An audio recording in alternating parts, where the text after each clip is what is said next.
Oh my god, really? Okay, fuck. That was some funny stuff. That was some funny stuff, and you just missed it. And I have no one to blame but myself. I can't blame Debate Bros for this one. This is on me. Okay, like, people want me to take accountability. Here we go. I fucked up. I came on.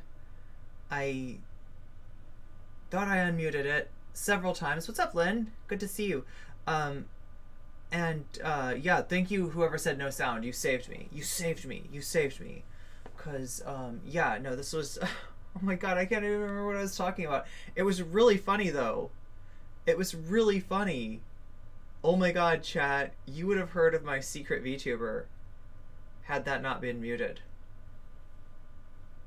You would have heard about my secret VTuber. Those are some clan ops secrets right there, but like, you know, I mean, like that. I mean, like, there's nothing more strategic than a secret VTuber. That definitely sounds sus, right? Especially if she wants your umbrellas, right? That's a dangerous lady. That's a dangerous lady. You were about to unleash that on Twitch politics, no comment check. What were you thinking? What were you thinking? This has happened because of dominance paradigm. Yes, there's a good blame. There's a good scapegoat for everything. So yeah, scapegoats. Well, I'm usually the scapegoat for everything. What? Is dominance paradigm taking my job? Is dominance paradigm trying to steal my job? I'm supposed to be the scapegoat. It's NCC bad, okay? It's not dominance paradigm bad. It's not debate bros bad. It's definitely NCC. Now my umbrellas are in peril. Well, you're gonna get all the umbrellas you want pretty soon, because I'm gonna unleash the secrets, the secret NCC files that everyone keeps talking about, including the secret VTuber, because that's a pretty big secret file. Like that's like some kind of like, I'm imagining like you know how in Ava they show the like Avas and there's like a file folder that's like project such and such. You know what I mean? Like building the. There's like a file folder for each Ava, like, right? It's like there's a file folder for my secret VTuber, and yeah, there's nothing more sus than a secret VTuber. Like that could only be from bad things. That's the only reason anyone would ever have a secret VTuber, was to do bad stuff. To do bad stuff like praise Britney Spears' father. Oh my god, I've heard my VTuber said some pretty no wonder I kept it secret, chat. No wonder my VTuber's been saying some pretty spicy shit. Yeah? But that's all gonna come out, because like the Arcana is a means by which all is revealed.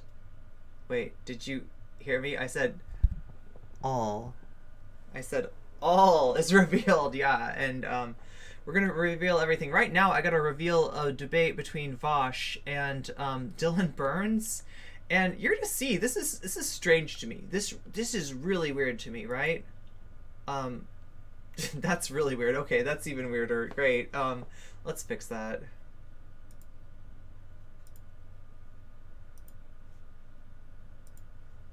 Something like this, and then something like this. Secret VTuber. Here we go.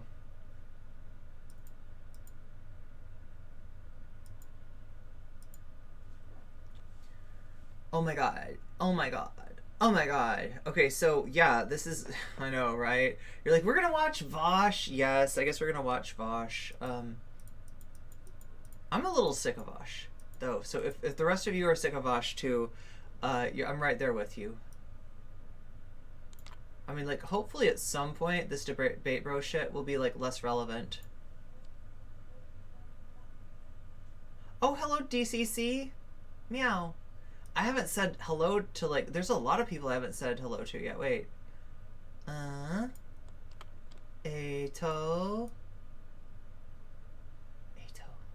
Can we expand the boundaries?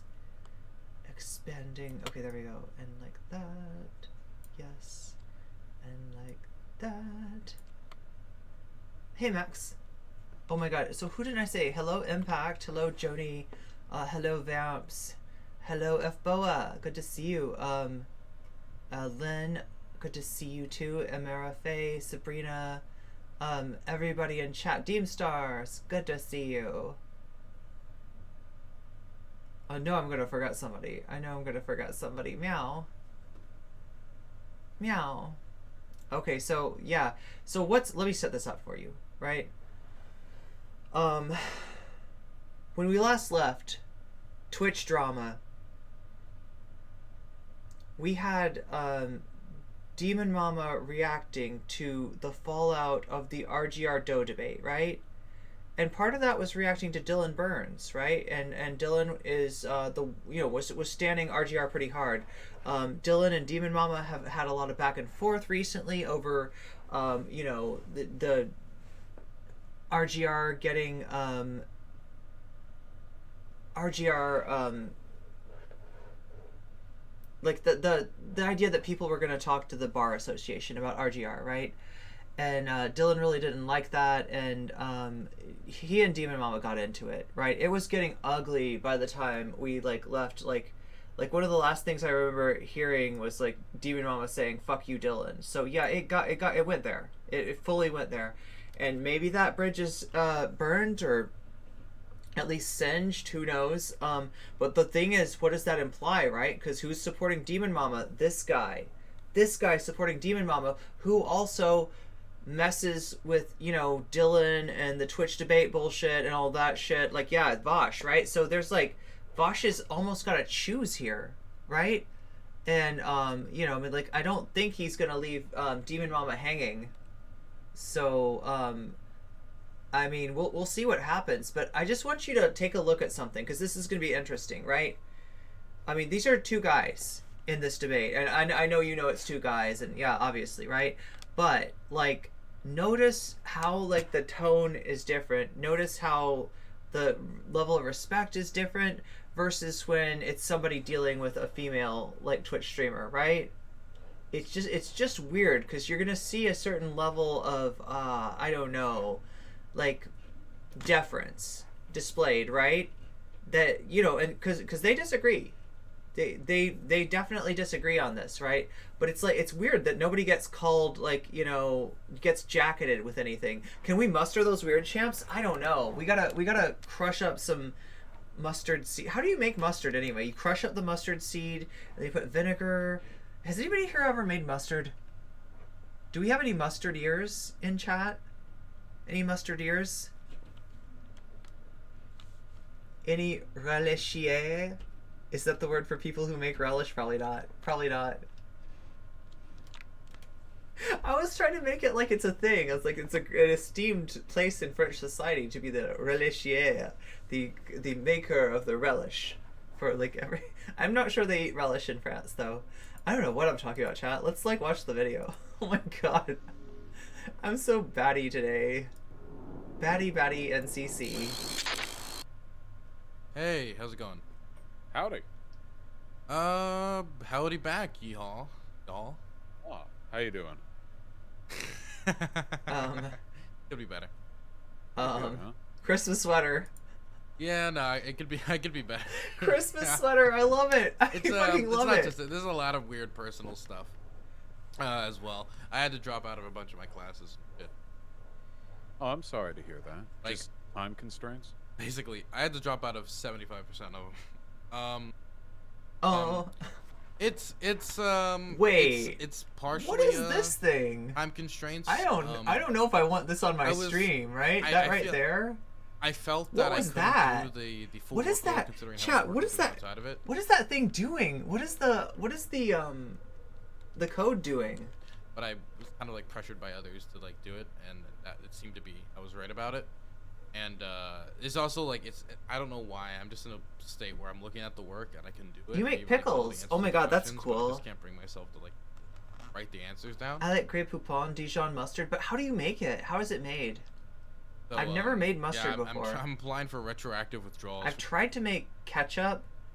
Oh god, that's unfortunate. I've tried to make ketchup before, and I don't know. Do you scan it for donos? Maybe. Okay, well, if you scan that, you're not gonna donate to me. So. I'm like 75%. Is that what Vaush has got to get more donos? He's got a scan. You just hold up your phone. You're give him some money. Toss a coin to your streamer. Because I viewer of plenty. Get at least A class done this semester. Well, when it comes to your prospective career, I'd say you're well ahead of the standard track, so there's no reason to push yourself.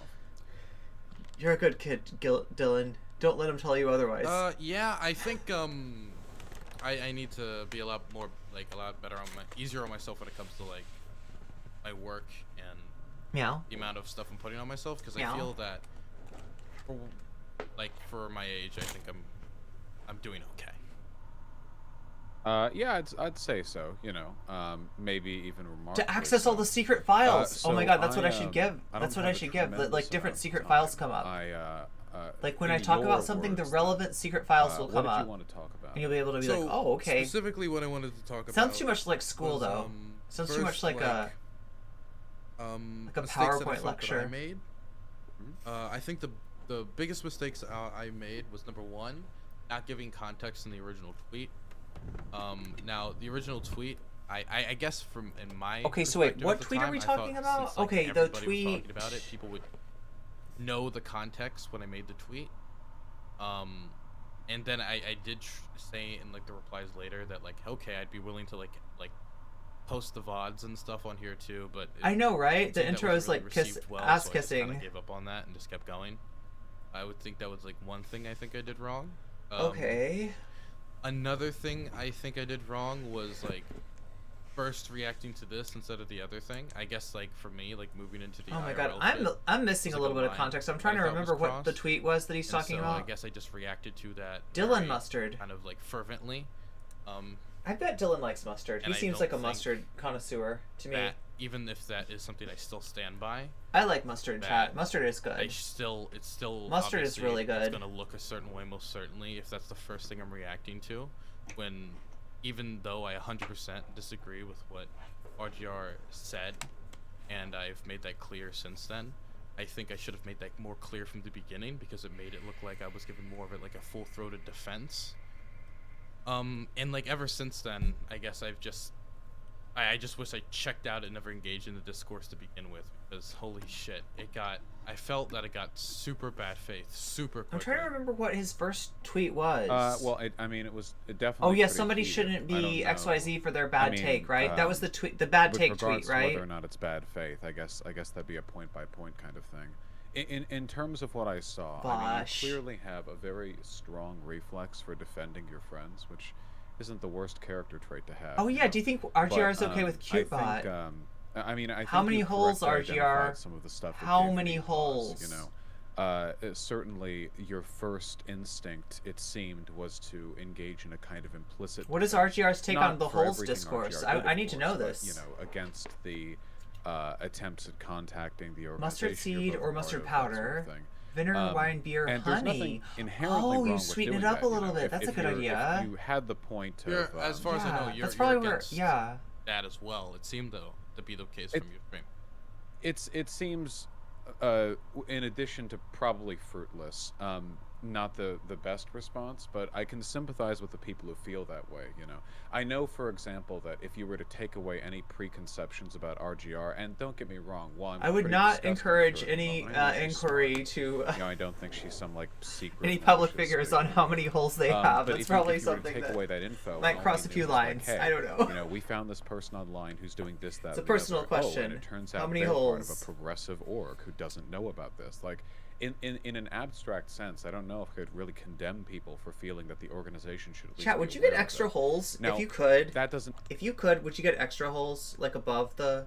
necessarily mean you have to get on board with it, but Is the this way even a good it idea, was chat? like what am you I were saying? writing, What am I saying? almost, This like I'll use all my. is political this a power to fruitful the line? center. Is this a fruitful line of inquiry? What am I doing? Let me be clear, right? I mean, like on the outset, like I'm gonna say I kind of want more holes. Like the holes I have are cool, but if I had more holes, they might be more cool. That's what I'm thinking. That Oh was my like God, super yes. like LARPy. Yes. And I don't like the LARPiness. Oh, of okay. it. So wait, the But I will LARPiness. Wait, also- what was? Oh God. Okay. Yeah, I heard somebody talking about this. That someone might be on my mod team. In fact, yes. Response, but I can sympathize with. And just so I'm not this person, okay? Because I never want to be this person. and this person is like the streamer who hears you say something cool and just like adopts it and acts like it's theirs and never gives you credit. I say love and solidarity a good bit now, and I think I got that from Sabrina. I'm pretty sure that I got that from Sabrina. So lest anyone think that I made it up and I'm the source of love and solidarity, that is not true. That is fake news. I joke stole that particular meme. It wouldn't be joke stole because it's not a joke. But anyway, sorry. There's too many memes. There's too many damn. There's too many. Can we agree that there's too many memes? Are there too many memes? I feel like there's love and solidarity. Meow.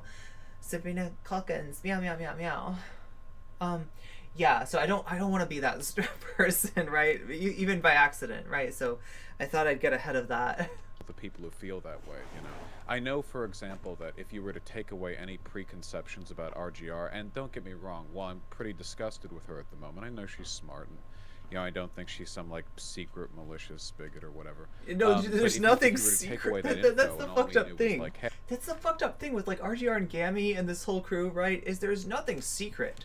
They're not hiding their power levels. They're displaying their power levels, right? They're monetizing their power levels, right? They are very out and open about. I don't think there's anything. I don't think that Riley's keeping anything like inside. I don't think that Riley's got any secrets. The shit that she says is bad enough, right? You don't need like, you know, another secret layer of actually Riley is, you know. Hey, you know, we found this person online who's doing this, that, and the other. Oh, and it turns out they're part of a progressive org who doesn't know about this. Like, in an abstract sense, I don't know if I could really condemn people for feeling that the organization should at least be aware of it. Now, that doesn't necessarily mean you have to get on board with it, but the way it was like you were bragging almost. You know, like, I'll use all my political power to defend her. Let me be oh, this clear. is the LARPing part. I was just LARPing. I mean, like, yeah. I mean, wait. What do you think, chat? Does he get away with saying this was LARPing? Does Dylan get away with saying that this was LARPing? Right. That was like super like LARPy, and I don't like the LARPiness of it. But I will also. He has no idea how to properly hold a cat. Oh my god. Say that if people just. No wonder you're getting bit, Vaush. No wonder you're getting bit. You don't know how to hold a cat. See that. Right, and this is what I didn't like about that, is that they're thinking that like Dillian basically thinks there should be no consequences whatsoever. Wait, does he call himself Dillian? He just said Dillian. Is that a nickname? Is this a thing? I haven't watched Dillian in a long time, so I really don't know. I haven't watched this guy. Right? When in that stream itself, I laid out what I think would be 100% reasonable. Did he say Dillian? For what right happened. Is he gonna start calling himself Dillionaire? Is that gonna be his wrestling name? He's gonna be like one of those wrestlers that their whole flex is like, I got a lot of money. I said that specifically. It was basically me like talking about. It was literally after like this. I think he wasn't LARPing. It was the peek inside the kind of. Well, I'm sure that him having political power, that's totally safe and responsible and okay. Yeah, don't you think? I don't think I would have any concerns. Like, in fact, anyone who would have concerns about Dylan holding some kind of political power, I mean, that's just like pretty, I guess, personal discussion about like two like trans people getting murdered in my community, and me seeing this org and the work Riley did, when we basically had no LGBTQ plus infrastructure in our county. His real name is Dillion Bouillon. And it being really inspiring to me, and how I think like going for somebody's job in this context before they've even been able to like have a period of reflection or release a statement after everything, I think is not reasonable. Definitely when I think they do so much good IRL work. And so that's why I was so fucking reflexive. Well, yeah, well, I think you can hold that position. He said my community like he's out of touch with said community. I think if you would come out and said, you know, on stream, not on Twitter, because Twitter's bad. You know, Twitter bad. You know, if you'd been, oh like, yeah, I'm never. Can we get a Twitter bad? Can we get a Twitter bad, chat? They have decided I'm finally gonna use the block button. Twitter bad. Up to this point, I barely ever used it, and I finally tapped. Well, it's the discourse in general, but I think that if you'd come out and you'd been like, listen, you know, I want to acknowledge first and foremost that I have a conflict of interest in A this. lot of his chat are DGGs. Because other people pointed out the conflict Now, of Twitter interest bad. for you. I don't Uh, okay, when you say conflict of interest, do you mean the org specifically? Right. Well, when you brought it up, at least it. Oh my seems god, like look at you can see the DGG lifeblood infusing itself into Dylan right now. the Dylan is like Dio when he drinks like Joseph Joestar's blood or something. Like Destiny, what am I even saying? This doesn't make sense. Is Destiny Joseph Joestar? I don't know. But yeah, he's like powering up. He's like He's like, I'm sorry, I'm having a JoJo moment here. I'm having a JoJo moment. Like, do you know what I'm talking about? He drinks the blood, and then he's all of a sudden his lipstick turns green, and he gets like he's like acting like he's high or something. He's like, this is the best high ever. Like, right? DGG means, oh my god.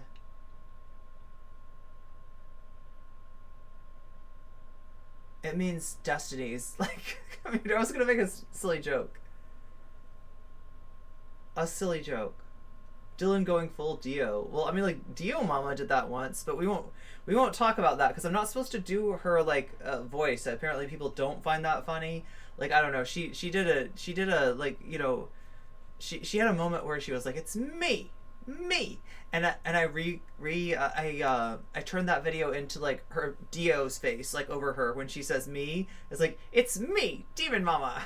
I don't know. It was funny. I thought it was funny. I do the voice not in a disrespectful way. I'm not trying to, you know, have a go at her voice or anything. It was mostly about lest anybody have a go at my voice. Oh well, see, this is how I know she's good, and this is how I can. Are there any use NCC imitators? Constance, you gotta get on this, okay? You gotta get on this. Get my voice down, okay, Constance? I need somebody to be able to do my voice. That would be so hilarious. Oh my god, it wouldn't, because then I'd worry about, like, people would be getting voice calls, and I was like, it sounded like Irene, and she said all these bad things. It was really Constance in there. It was really Constance being edgy. Constance, would you do that? I hope you wouldn't do that. I think Constance maybe is an NCC appreciator, maybe not an NCC lover, but an NCC appreciator at the very least, right? position to defend her. Not so there's much. certain amount of the imp community that have found some appreciation for NCC. So you know it's okay. I won't tell. Because you know, I won't that tell only Demon makes it, Mama you know, on seem, you. From at least from your perspective, like you have a tremendous bias. If other people are looking. But at yeah, this, as far as debate streamers go, she's one of the ones that I have the least problems with. you know, they're not feeling as hot about your motivations going into it, then it feels like you're essentially Destiny's bragging going about gung-ho. privileges that a conflict of An interest gives NCC you. connoisseur. I would say that. It yeah, can seem that yeah, way, an NCC expert. But I feel that maybe if somebody, and of course, See nobody now, ever does. now, like But, I mean, I would normally say an NCC lore aficionado, but like it's not even funny because the top aficionados right now are like trolls, right? We got trolls that like they like who else has trolls that fucking know their memes better than they do? Who else gets that, chat? Who else gets that shit? Like seriously. I am constantly amazed at the amount of research that goes into like making my life miserable. It almost makes it like not as bad because I'm like, damn. If you watch forgot about that. broader conversation and the lead up to it, it wasn't really, I guess, bragging. I guess at a certain point, I was I guess at the end when it was like, oh yeah. Oh, Twitter Constance is somebody in Demon Mama's community who does. Does Constance do like impressions? Right, Constance. That's what I think. Right, Constance does impressions, and Constance has also like done things where like gotten EJ's old Twitter handle and started tweeting like really edgy stuff. And the joke is that like it's funny to imagine EJ saying like soft A N-words, right? That to Constance, like that's, and to a lot of people that's really funny. It's like it's because EJ wouldn't say that. That's the whole joke, right? Now as somebody who's been impersonated to be made to look like I am saying some very more than just edgy stuff, like I'm not sure how much I appreciate that, but at least Constance wasn't trying to wasn't trying to like make EJ look bad, but kind of ended up doing it anyway. person on the board, but it came from like, I guess I was also very, very angry. But I also think that it isn't an unreasonable. Number one, a lot of this was already public information. I already said it like previously, like a week ago, how me and Riley were on like the same board, stuff like that. It was not like I was hiding this information up until now. And I'd also say that I think I need to be. Wait, I feel like. Oh, I see. This is Vaush just reposted Dylan's video, huh? In the same order. Oh, I got it. So Vaush didn't stream this, maybe. With said person to know they do good work, right? So it shouldn't be surprising if I'm talking about somebody's good work, you're gonna find out that I've worked with them, and I do stuff with them, right? Like okay, so what you're getting here is there's two standards, right? There's like an objective standard. There's like a rational standard of like, you know, is somebody doing good work? Is somebody helping a community? Is somebody causing harm to a community, right? There's you know, a way to look at that's a little bit more rational. What Dylan's proposing is a social way, right? And that is, listen, I know this person. I've spent time with them. I'm their friend. And I just can't imagine them like that, right? And that is, that's how a lot of privileged people get out of any sort of responsibility. Through that social shit. Through that, like, you know, people in positions of social power, you know, kind of speaking up for you. It tends to work just as good, if not better, than any sort of rational, you know, argument that you might offer, right? So yeah, I mean, and I don't know, especially with like the thing that sucks about these debate bros is they sort of just all like got each other's backs, and mainly because they know that at some time they're gonna need some support, they're gonna need somebody to get their back, right?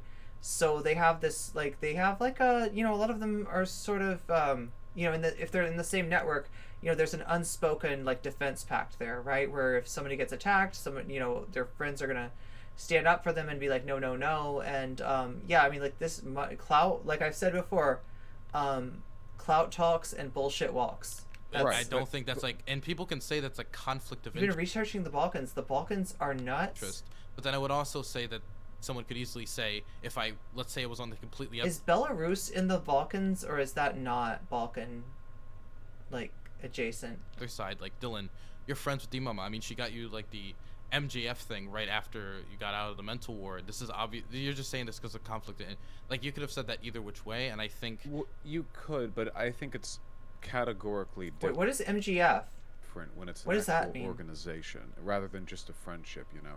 It's about the way it's invoked. I'm not saying there's anything necessarily wrong with the, you know, opening set of circumstances. It's the way in which it was brought up. Belarus is quite a way. Oh my god, I don't fucking know, dude. Oh my god, my geography is so bad. I have no idea. You know, if anything, I think, especially if you're trying to win over, convince, or placate people who I'm being such a bimbo today. You feel would be upset with the position you're going to hold. You would want to sort of it's near Russia, yeah. Oh my god. The conflict of interest in a way that doesn't come off like, at least MGF is my gay friend. When I saw you talk about it, and I saw the whole thing, I've seen the streams, I'm caught up, you know, I'm playing Diablo, I follow the drama. The perspective I got from you as a person who does really not have a beat with you was that it was you just had a bias towards Riley, and that the material circumstances of the situation were largely... Okay, so Vaush is calling this kind of appropriately irrelevant because you trusted her and you were in proximity to her, and that's really the thing is you know, like this is, I mean, it's like they'll say this, but then they'll turn around and like not apply it to themselves, right? You see this a lot in debate bro circles. Driving force for you. No, I'm not saying that's true. I'm only saying that from the language you used. So can I say that I can understand how... Oh my god, Dylan's eating. Because when I talked about it, a lot of it had to be... Look, if Dylan gets food, I get food, okay? I trust Riley because I've seen probably more of Riley than basically anyone else on the platform, because I've had that ability to work there, right? And so if I've had that personal ability to work with somebody and see them do phenomenal work, and in many instances better work than I've ever been able to even touch the coattails of, there's going to be a certain perspective that I have that's going to be different than the perspective everybody else engaging in the discourse is, and I think that could make it look like I'm extremely biased towards the person, or you could even call that bias. Boo Boo needs his cereals? Which is why it's important to frame that properly. Of to course make they it don't. to indicate that the conflict of interest is Of course something they don't that practice you're what they acknowledging and preach. taking into account, not just something that it seems like other people are pointing out in response to your perceived proximity. Yeah, there's a lot of things. There was it's a lot of stuff like that, really. A lot of Not things. just the position, but blocking. I know people got on you for blocking Gayfesh. I stand by that 100% though, because the thing is, people are not okay. I've posted the context of that a million times. Gayfesh only added the context to what it was you were saying Riley had a bad Whoa, take on. people in chat. So, wait, this if is you- it's still in chat. shown It's the still in context chat. to- Okay. The other tweet that was sent that I saw before that tweet, and I just both of them compounded, and I was just like, okay, no, fuck off, and I blocked them because there was a bunch of other people in that thread who said basically the same thing, and I didn't block them, right? So the reason why I blocked them specifically is because they made like this other tweet, which really like pissed me off, that like declared Riley the enemy, right? And I don't really like do you tweets. have an issue That's with not that? what Yes, Gayfesh I have a massive issue with that. Can you listen. understand I'm not why okay. So everybody Gayfesh out might here, use that language? everybody here, nobody's gonna confuse me with a Gayfesh stan. Okay, nobody thinks I'm like I had Gayfesh blocked for I don't remember why, but for some reason, too, right? But like, yeah, I don't think that Gayfesh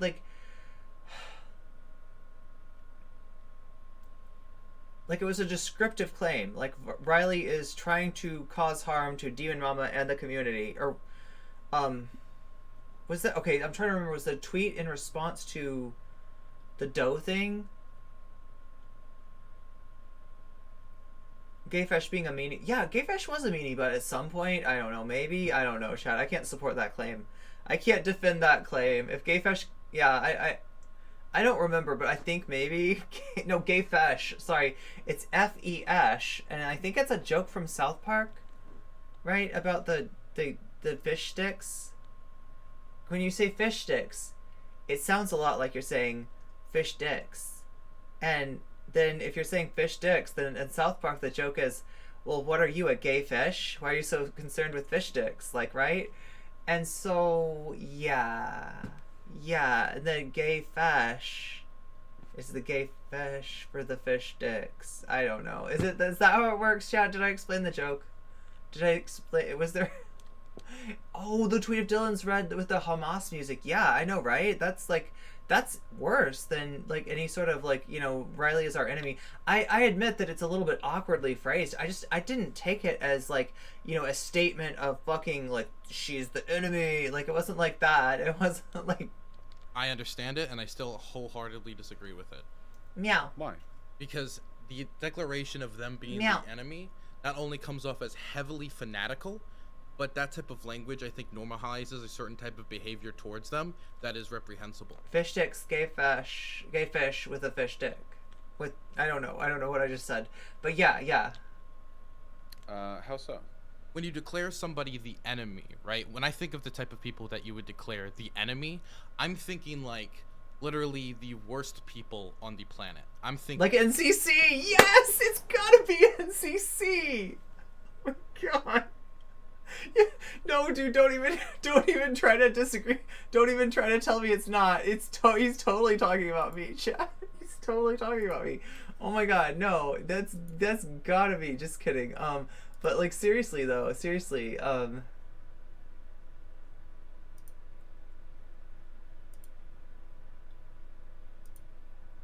oh my God, I gotta put some more stuff up on my drama channel. It's growing without me. That's terrible. I should feed it. I need to feed it, just like one of those fish. I am a YouTube girl. Not the gay ones, but the like other. Wait, but some of them might be gay. I don't know about the fishes. I can't tell you what orientation each of the fish is. Okay, but what am I looking for? Oh, it's this one. Okay. I can't look at like nocommentchick in chat and not see red. Like it is. No, look. If there's anybody on Twitch that I actually think's like a complete scumbag, wait, no, I want to be able to say this. I think it's her. She is genuinely like fucking garbage. And there we go. Yeah. So yeah, that was a thing. But I just like Keen like I couldn't resist. organizations of the worst type and people of the worst type. So like NCC's mods? Type Do you of think everyone uses it that way though? When I think of like like when I read that tweet for the first time, you know, without any of the surrounding context, Yeah. I think I read it in its intended form, which was that RGR's political positions contribute to reactionary tendencies that segment or hurt But- elements of the Yeah, he said a lot worse. queer community. Not like. well, not then like that the thing is because I saw the Hamas that's still wrong commentary. though. The thing is that's still wrong though, because if you look at Riley's if you look at And the worst thing was that he like started to call me demon mama. Like what the fuck? totality of Riley's activism, to say that they are You can't tell us apart? the enemy of queer people would also be wrong, because when you look at their actual contributions, what if she been the biggest I don't think Gayfesh was entirely wrong with the tweet. Riley, yeah, I mean, like, that's what I'm saying is that, like, I agree with the sentiments. I can see how Dylan thinks it's phrased in a way that seems, you know, kind of extreme, but, like, I don't know. Like, it's like, in the moment. And the other thing is that, like, Gayfesh is the mod, right? So mods and streamers like see another side of this whole political thing, right? And it is not something I can easily explain. It's something that would be shocking. It's something that's very there's just you know, there's really frantic moments that can happen. Some of this stuff, like, you know, sort of develops, you know, really quickly, and I don't know. It's something to do with that. But anyway, I don't really fault Gayfesh for that quote. Yeah. where you're on, and She may not be the enemy now. I don't like the direction she's heading. I mean, she, you know, harming the community, right? You know, and harming, you know, Doe, and, you know, doing, you know, secondary harm with her. I don't even want to call it secondary harm. Doing harm with her, you know, her takes themselves are harmful, are spreading, you know, kind of queerphobic nonsense, right? being the trans panic defense. Not So wait, only hold on. wait, So wait, okay. that didn't say an enemy to all queer people, and I don't think you can fairly accuse Gayfesh of hyperbole when your response was to say that Gayfesh sounded like a member of Hamas. I mean, clearly the hyperbole was a bit reciprocal there. Well, yeah, When I reciprocated in hyperbole. I never know what to say. Hyperbole. There it is. Hyperbole.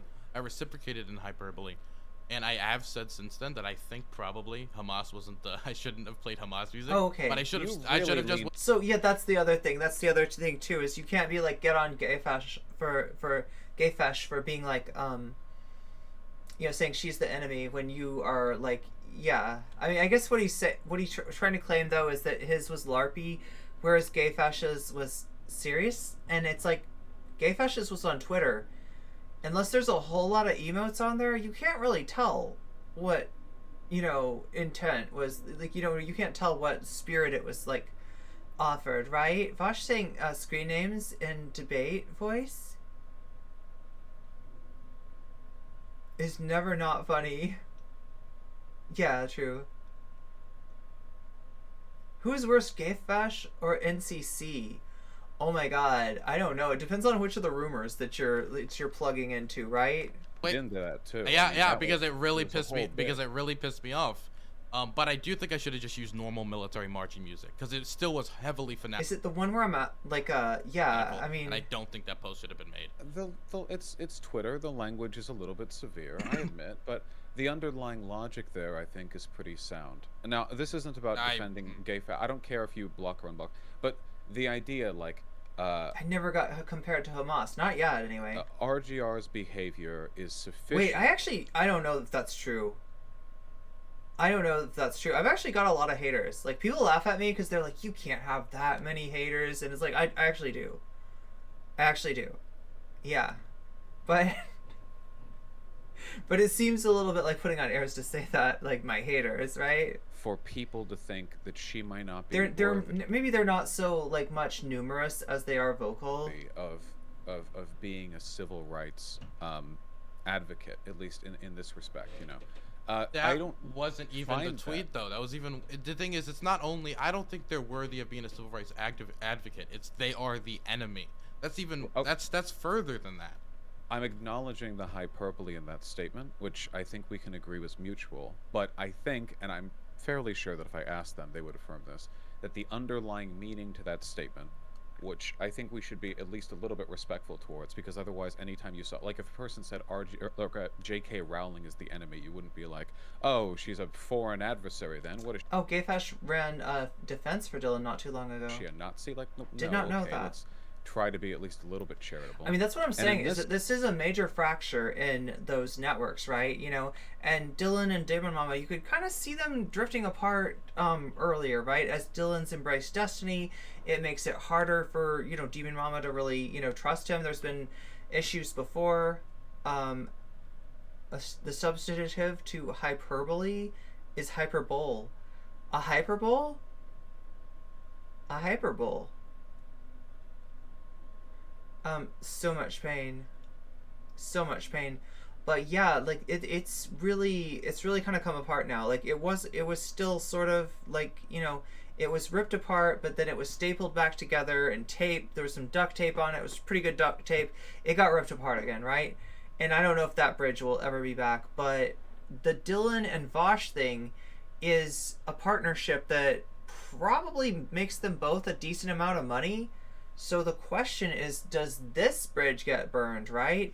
And already you can see signs that this debate is coming off a little bit different. Like, you know, there's a little bit of voice raising, but there's not the kind of, nobody's being treated disrespectfully. There's no like, there's nobody's being accused of being like, you know, like Dylan hasn't accused Vaush of being with Hamas, or you know what I mean. There's nothing ridiculous that's been asserted about one or the other of these two. It's a different. It feels like there's different rules for how, like, when guys interact, right?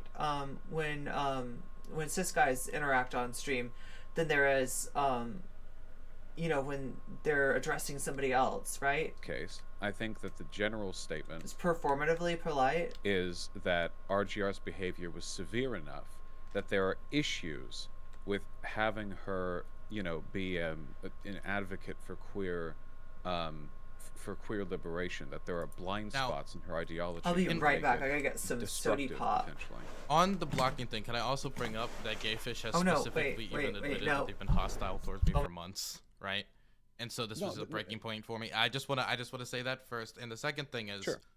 I acknowledge that you could find an extremely good faith interpretation of this that would be like, well, specifically they're saying that their rhetoric on this recent issues would be something that's harmful towards trans people. But even in the most good faith interpretation, the declaration of the enemy, considering Riley has also done really, really, really good work for the trans community, I don't think is warranted. And if this is somebody who is using extremely hyperbolic statements and being extremely fanatical with those statements, with the main criticism of that was, this is something that sounds super fanatical. This is something that is going super, super duper hard. And it was me also in a way mocking it for LARPing, right? That's why I said it specifically in that way. And so I'll, my, wait, let me, if I may, because I don't have that much time. I just and I think I know what you're about to say.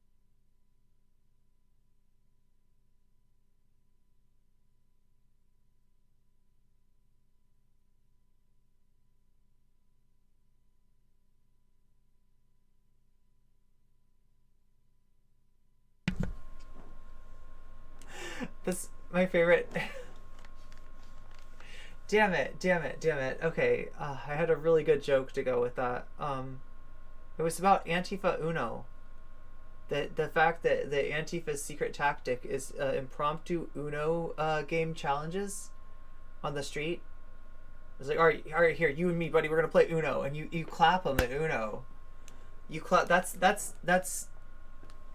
Anyway, chat. Anyway, I totally bungled that joke. That was a funny joke the first time I told it. But yes, you're right. I was muted. Okay, let me just move past this. I Wait. genuinely Chat was right. don't care. I think that Okay. you were fairly performative in the way that you responded to this by hyperfixating on a very limited element of the criticism that RGR was getting. By far, the vast majority of the denunciation wasn't that one tweet everyone focused on. Now, there's nothing wrong with acknowledging that tweet, but your responses were also leaning heavily towards hyperbole. And for us to fixate on, like, well, this interpretation over that, I want to talk about the idea that RGR's behavior might be unbecoming of advocating. And I've said this like 3 times now, but every time you sort of run past it with the, well, she's done a lot of good.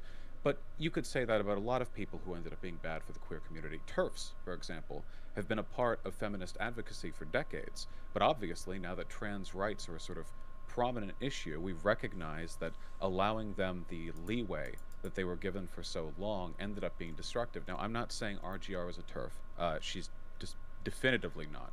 But that's an indication that it's possible for a person to be, you know, politically valuable in a majority of senses, but in a minority be. Wait. Oh my God, chat. Do you hear the argument that Vaush is making? Do you hear this argument? Vaush. Listen. Dude, that no Garfield picture. It's about you. You're Garfield. This is a take that totally applies to the guy giving the take. Holy shit. I Holy agree shit. that the rhetoric is unbecoming of an activist. I would agree with that. Now, I would say that saying that someone Unbecoming of should an lose their ability to activist. do Listen, any and all none of the activists I know and love do any of that kind of conduct. activism, including the positions. They're too busy challenging chuds to impromptu Uno matches, right? That's what my favorite activists do, right? They worked very hard for up to this point, before a public statement has been released, with also Gotta clap excluding 'em at all the Uno. positive they've done, is not, I think, productive. and Okay, is I extremely, gotta would get say, a little bit of food. I think And a not, little bit of- I would say is unproductive would be the nicest way to put it. And so that would be my counter, is that they haven't even been able to give them the time to be right back. reflect. They haven't released, if we even know there's going to be an apology. I've talked to them in private and told them exactly what I had problems with what they said.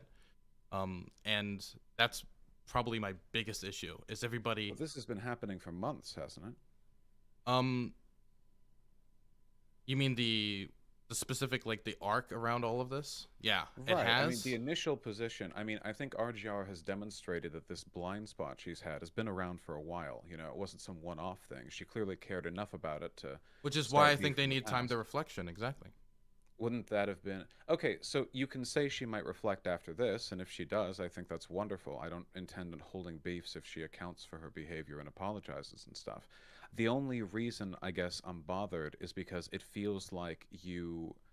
The main criticism that you got was that it felt like you were understating the severity of Riley's bad take, you know, by calling it a bad take, but not detailing it, you know, sort of focusing on. Yeah, which I've already agreed that I should have given more context. Yeah. Right. Well, so if it's clearly there are people who think it's bad enough that it might make her unworthy of at least some kinds of civil rights advocacy, but you're not sympathetic to that perspective. No, but I would also say I think that comes from a point where I have more information, and I've tried to express that more information, but I don't think anybody was receptive to that more information. In fact, it was, like, laughed out. Wait, is Vaush bowering? Well, the way in which you presented it was pretty bad optically, right? It was like, well, I mean, saying like, "Don't worry, guys, I know her in person. She's better than this," is kind of the thing. Oh, yeah, everyone food. Oh my says God. When a friend has been called out for bad Friska. behavior, like, no matter what. That's like the default response that people throw out there. I think that if you had said like, you know, I acknowledge my conflict of interest in this. I know that what she's done here is severe. That being said, I can't get on board with this, that, or the other because, you know, these attacks at her job, her position, because my experience with her has been largely positive. It seems like that would have conveyed maybe a more balanced. Oh yeah, I'm not saying that I don't agree that there was better ways that I could have gone about presenting this information. Oh my at the God! start. Yes, I got food. But I still believe that people declaring I don't know if it's them gonna be the any enemy, good though. like, because if I say that, right, my position fundamentally doesn't change basically at all, and the people who It's disagree definitely with crunchy, that position though. It's fundamentally still crunchy have the same food. thing, so it still have the same criticisms, right? Sure. So, with regards to the criticisms then that some of the people have for RGR, the more severe ones, It's all right. I still don't think there's really much value in going after the job or bar association or whatever. Or the So you do position. agree with me on that, right?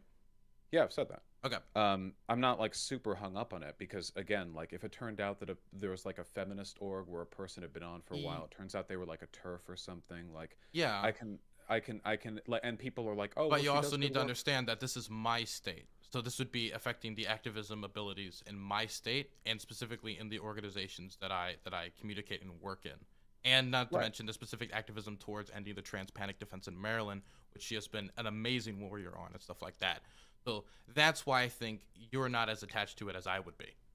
Well, yeah, of course. Also, you two are closer and you're on the same board. Now, if you just asked me my perspective, if it turns out somebody was like a turf, but they've been doing like the feminist board thing, and they'd contributed positively for a long time, that's also something I would be somewhat ambivalent to, at least. And I think it's a little bit comparable. My impression from RGR in that conversation was essentially that she was opposed to degeneracy. She would never use that term, of course, but if you broke down the argument she made and you found out what she was inconsistent on, she Mm, was. Well, wait, okay. hold on. If she, and she was very inconsistent at some points, where, for instance, she couldn't own up to it being pedophilic to make out in public, but Um, I didn't even get this, but this is kind of like this argument isn't just like it's not just um a moral like a morally or socially based argument like my friend right did nothing wrong, right? It's also got an aspect of like moral licensing, and that's what Dylan's doing with the she's done all this good work, but like it doesn't like really count that like, and it's kind of like, oh my god, I don't know about this argument, right? I mean, because you on some level you could compare it to like people saying that like Roman Polanski made great films, right? So is what he did okay? Now, granted, we're talking about a different scale here. Roman Polanski did very different stuff than RGR. Okay, nobody's accusing RGR of that, right? So it's not exactly comparable, but it is something to think about, right? And I'm not entirely sure how I feel. Like, I mean, I know that you can definitely get in trouble and overly, like, morally license someone or something, but at the same time, I'm not sure I entirely am, like, I don't know. I don't know. Is it like relevant, right? Is it something that should be like brought up of like, well, I was responsible for the um creating the world's first electric train. Do you like train sets? Yeah, you wouldn't have it if it wasn't for me. Yeah, you better let this slide because I made the train sets, like, right? And everybody's like, oh yeah, no, those train sets are great. No, absolutely. You could, I don't know, but God, I'm weird today. Derp takes, yes, indeed. but the foot fetish thing would be, and it's like, well, what's the difference? She could never really own up. It just seems like she has a very strong emotional aversion to kink, and I'm guessing to non-normative sexuality, which is a disgust response. It stems from the same If place transphobia does. if that is the case, and there's still like one other thing I want, like at least one or two more things I want to cover, so I don't want to like spend too much time hooked up into this. If that was the case, then why was it specifically in the presence of children that the argument was being made, right, about these things? Because I agree that it was a terrible argument, and I don't agree with her position at all. But to say that it was just a rejection of quote unquote degeneracy, when I think the primary factor was the like presence of children, um, around this, when I don't think if I was to ask RGR like, are you against all kinkovettes in public and period, even if there's like a restricted like no children allowed in here, I don't think she would say yes. Well, Dylan, that's what every moral Puritan says. People who are homophobic will always go to the "what about the children" argument. Same with transphobes. They've done this. That's been the case for decades. You have people who are holistically opposed to sexuality, holistically opposed to kink, but obviously if they want to evoke the greatest moral response, you bring up the "in front of children" thing. Now, if I asked Riley, um, are you morally opposed to kink? I'm sure she would say no, and I'm sure she would believe the answer is no.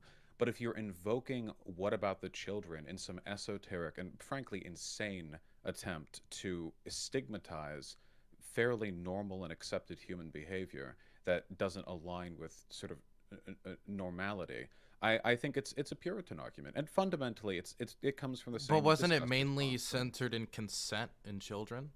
The this is again Not at the how they've talked about. Yeah, why Well, should wait, you say you say how they. Oh my God. Like, are you Hey, like what do you mean? good point, Sabrina. So it's like being good. It's like being an ally. It's something you have to keep doing, not just something you just are. Yeah, exactly. It's especially like we have to watch out for the idea of like a good in and of something self, right? That is a trap that a lot of people fall into. But I do believe I do agree that like that like, you know, it's kind of like your, you know, continuing actions are like, you know, are relevant, right? It just I hate it when it's used as a kind of like carte blanche for, you know. By they. Historically, arguments from homophobes and transphobes have used the presence of children and the perception that there's a higher bar for consent needed for non-normative behavior. That's how they make their arguments. Now, obviously, these are irrational arguments, so in order to invoke the greatest likelihood of convincing, you know, the audience, you have to use heavily weighted moral language. We've seen this with transphobes for the past decade or so, where rather than deal with the abstractions related to transness, instead they always go to the what if there was a little girl in the bathroom, or, you know, they always go to that. So Riley went to that, and she used it to disingenuously attack people for, I mean, being barefoot in public. I mean, this is, I think this is a consequence of an attempt to kind of sort of logic bro your way into rationalizing a strong disgust response, which is, this is a dangerous precedent for the queer community. If you're using a sort of facsimile of scientific or ethical rejection to mask your disgust for non-normative behavior, that is like historically the biggest thing that people have invoked against queer people. I sympathize with people's concern. I'll say that much.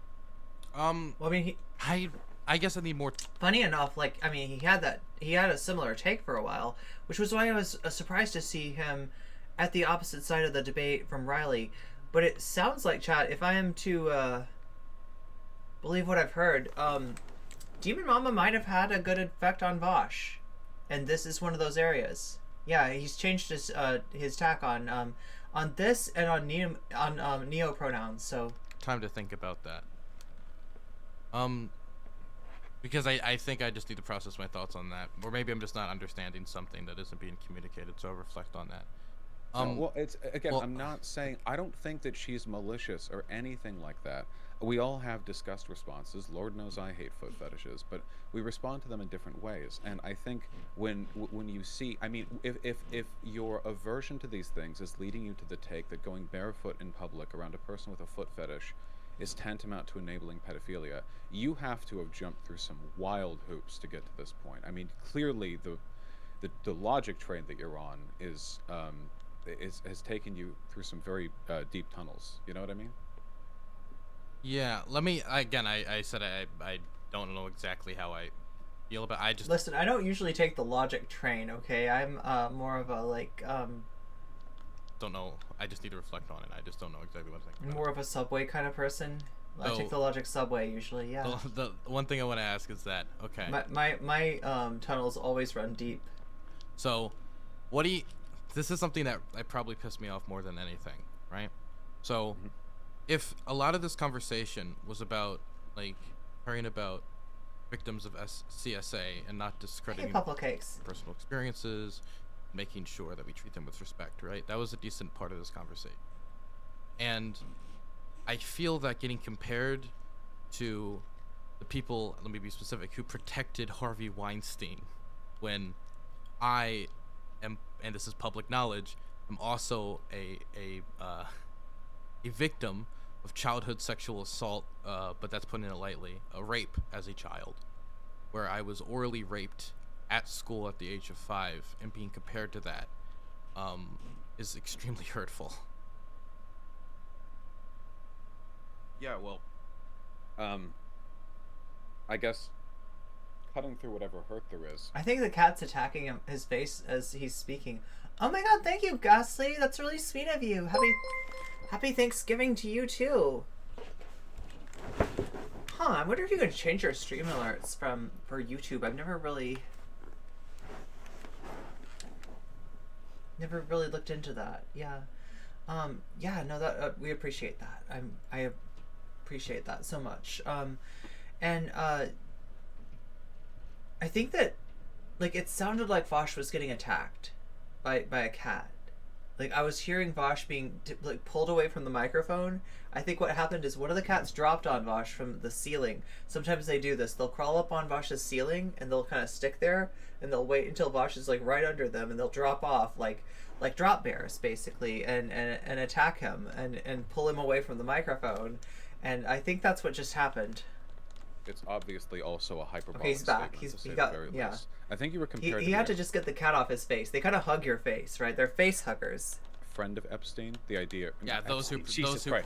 Wait, not Epstein. Sorry. Both Artemy and Pigeon. No. Right, Weinstein. Weinstein, You know. yeah. One of the most notorious rapists in like popular American culture. Right. Well, I mean, obviously, I don't think we're comparing severity of harm there. I doubt. I know Demon Mama said that. I doubt Demon Mama would. I think Demon Mama even said obviously not as bad as Weinstein. Oh yeah. She said that right in the, like right when she was she didn't even, that wasn't like something that she said after the fact. That was something she said right then. But I think the comparison made is the idea like, oh, you're friends with this person, let's play defense with them. It's just an extension of the you know, the conflict of interest argument. I think. Oh yeah, Doe got massive shit for bringing up her her CSA that she experienced, and it's like, well, nobody even is Hey, what's up, Umar? Happy Genocide Day, yeah. Like nobody's even saying anything when Dylan's doing it. I don't think anything needs to be said. I think, you know, if it's relevant, it's relevant, right? You know, it's not. And maybe there's a certain degree to which like talking about it needs to be destigmatized too, because I think that for a lot of people having to like kind of, you know, what would you call it, play hopscotch around those subjects. Yeah, it's like playing hopscotch. It's like whenever you come to that subject, you can't just like walk there. You got to go boom boom boom boom. You got to hopscotch that, right? And it's like, you know, it'd be nice not to have to hopscotch. It'd be nice to just be able to say it, and maybe there's a certain power in being able to say it for people, but it's kind of like something you just don't bring up, and then you know, when it's relevant, even when it's super relevant, like with Doe, it's like, oh my god, trauma dumping much, and it's like I think what Demon Mama is concerned with. I still haven't seen what like problematic trauma dumping is. I guess it's the first. I'm not super familiar with the concept, but I want to see what that looks like, right? Because like, I mean, I know I have had experiences where somebody discloses something that I'm not ready to hear it, and I can't help you with it, and I don't really know what to say. But I don't get mad at the person for that, because I figure if they're venting like that, it's because they really need to, right? It's because they, you know, there's something just like eating at them, and you know, I mean, like I hear them out and you know, try to at least be there to witness that for them, right? I don't know, but I mean, like I said, I'm not sure about I'm not entirely clear on the concept. And it's only recently been introduced to me, along with some other interesting terms from, like, you know, last winter's Tumblr. Reason why she used that culture language and other stuff is I entertain a scenario. Tales right? from Tumblr's past. So RGR is intelligent and career-minded. I have no doubt that she'll go far. Okay, as have many people with, I think, biases in one way or another. And say, you know, 10 years past 20. The progressive discourse advances somewhat, and suddenly what was once esoteric, queer-only infighty arguments suddenly becomes something with mainstream attention. Okay, Demon Mama? What did you do to him? What did you do? This is a different Vaush. Now, you'd have to trust, then, this is a slightly different version of Vaush that we're getting. Systemic harm in the future. What I'm talking about isn't a hypothetical. This happened with trans people. The trans people weren't public discourse 20, 30, 40 years ago. They were a joke to be made fun of. Same with, a lot of other... Our definition of trauma dumping is crap content creators using videos to police police attacks on black people just to earn clout, and Patreon instead of being truly they're marginalized convened. Groups today. And they were, often thrown under the bus by the rest of the queer community. So what mattered less then? I can't believe how much abuse it is getting. Is still getting. From Destiny's community. Was declaring they would. Oh, that's right. Destiny said that on Twitter. Yeah. Proportionally. When I first saw that, it was like, wait, is this real? Now it's quite is this actual Destiny? I think they're just concerned that the real RGR Destiny could play that same favor, maybe in concerned. Yeah, I was like, wait, convened? Yeah, in 20 concerned. years, RGR is contributing to advocacy in ways which marginalizes non-normative sexual or gender behavior, and I think that's something to be concerned with. That doesn't make you a friend of Weinstein. I'm only saying that. Well, but to be specific, a protector of potential Weinstein, harm. because the argument Right. was that there were friends who were protecting Weinstein, right? Right. Well, I think that's what protecting she's the afraid. rapist. So what Demon Mom was just talking about was what I was talking about earlier, is the sort of social defense of like, look, I know this person, this kind of like automatic reaction of like, right, if your justification is that the person, that they're your friend, that you've seen them do good things. I mean, I'm not saying that shouldn't count for anything, but Dylan does seem to be using it to just bypass, the entire issue. You could be protecting. She's afraid you could be protecting that through your proximity. Again, it's obviously hyperbole. Which I feel like, considering, like, I understand that is the extension of that argument. I just feel that, considering that a huge part of this conversation was we need to be soft, I guess you could say, or at least like considerate of the personal experience of childhood sexual assault victims. As somebody who was raped as a child, I feel like this was literally the worst possible comparison you could have made in the world. That it's really hurtful. Oh, sure. Well, my argument has never been about softness with regards to CSA. I just think the logic employed by RGR... Vaush is acting particularly well here, really trying to guide Dylan out on this issue he isn't getting. It's terrible. Demon Mama has, though. So with regards to Demon Mama, I think you could be rightfully mad at her for using that language. I wouldn't... I think you could be... I think you'd be consistent in being angry with her for that. One last one, because I know you have to go. But I just want to say, by the way, my goal here isn't... I just think... I worry that we're focusing on the wrong thing, we being the sort of collective discourse and not you specifically.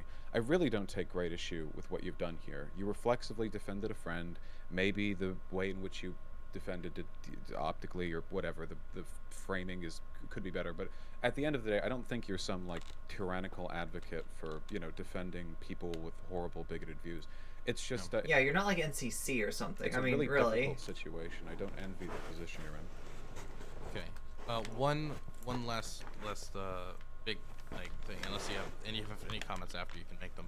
So, and this was something that really got to me too. There's a clip going around, and the clip is, you'll hear me be like, I think 90% of the problems on Twitch are caused by people not acting normal. Oh yeah. And then there's a spiel. Hey, I went on a show. I've got a lot to apologize for. That's really interesting. And eventually I was says, this is Dylan. Yeah, this is actually an interesting. Calling Doe the F slur, and this is actually an interesting thing, chat, because the whole drama recently has brought back up stuff from like years ago, and I'm kind of like looking at like when I started turning from being like I was just kind of a small streamer, small trans streamer, just with a group of friends who were just obsessed with purity, like what I mean. Anybody who'd talk to anybody that was just like they were almost like they were just creating a really small world for themselves, right?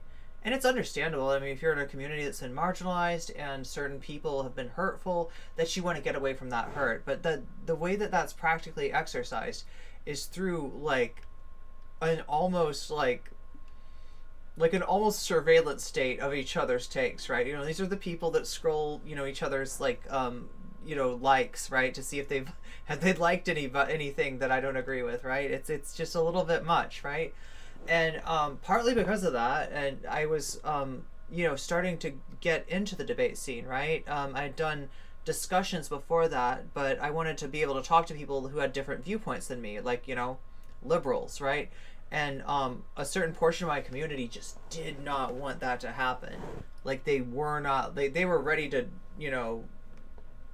just take me on if I was gonna continue to do that, and they did, right? And it got ugly, right? But I'm kind of seeing myself like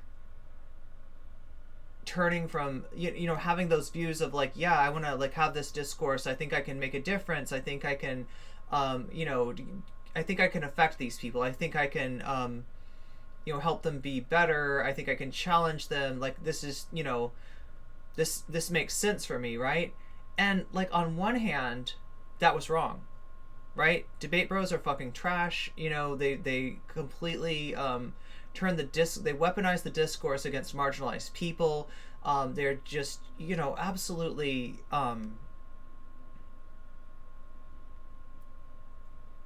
predatory in terms of like utilizing marginalized groups' issues in a way without regard for the effects on those marginalized groups, right? And I know that now, and I've seen the Twitch mafia like up close. I've had it bearing down on me a few times, right? I know a lot more. I think I'm a better creator now, having had done that, right? Because the thing was, I had all these friends telling me, don't go into the debate world, don't go into the debate world, don't mess with these people, don't talk to these people. And I kind of had to know for myself. I kind of had to see for myself why it was bad, right? Because before then, I couldn't really advocate against it. I didn't know what it was. I would be, shooting in the dark of like, well, why is it wrong? I don't know, because we don't do that, because we're not like, I had no reason. I had no justification. I didn't understand how kind of fundamentally corrupt the entire, all the clout networks really were, right? Yeah, it was a much needed experience that you kind of have to let your creators go through, right? There have always been people that, and I understand this on a level, right? You take ownership of the community, you take ownership of what we've created, right? And you have pride in that, and you feel like you're a part of that. And if you see a creator moving in a direction that you don't agree with, I understand the frustration, but there's a certain wisdom and there's a certain necessity to be able to let go. If you hold on to people, if you're like, no, here's the deal, we're just gonna bully her into doing what we want. And that was legitimately the idea. That was legitimately where I was at, getting bullied into doing out of doing the kind of content that I wanted to do. And honestly, I think if you look at the net effect of that, like, I wouldn't be an advocate against this bullshit right now in any effective way without having had experienced it myself, without having seen what it really was, and without having gotten some knowledge about how it all works, how is it all put together, who are the players, what is their game like, right? It's like I would be commenting on something that I really don't have a concept of, and that is part of what you see certain leftist streamers do, that just like they know something's bad, but they don't really know why. They don't really understand it. And I think you've got to just like allow a creator that space to be able to know for themselves, right? Actually says the word, and but the problem, Sigma move, of course. The problem is, if you watch the entirety of the clip, that's me reacting to Irrelevant, another Twitch streamer that I know you and him are best friends. Actually wait, yeah, they're not really. Dylan's joking. Comparing neopronouns to the N-word, and I'm reacting to that, saying, "Holy shit, 90% of da da da da," and it's very clear to me. Okay, so Dylan's claim is this: that when Demon Mama reacted and said, like, oh my god, like, this is kind of, like, I don't remember what she said, but she was saying it was, like, heteronormative, basically. That, saying, Twitch streamers need to be more normal. Demon Mama took it as you know, sort of policing you know, queer people's public presentation or something like that. She was really, you know, mad about that. That's when the banning happened on Twitch, right? From what she said about that, right? And Dylan's claiming that he was actually addressing Irrelevant. So in that same clip, at the very end of it, they're talking about neopronouns, and Irrelevant brings up the idea of N-word gender. Yeah? As a this is proof that this is all bullshit, right? Because, like, what if I want to be N-word gender? And, like, anyway, it was a very edgy moment in I guess it was Dylan's stream or something like that, but yeah, so he's saying that was directed at Irrelevant, that wasn't directed at Demon Mama. And it seemed to be, like, very clear. Oh yeah, that's right, he's watching Irrelevant. That's right, Irrelevant wasn't on with Dylan. Everybody I've shown the clip to.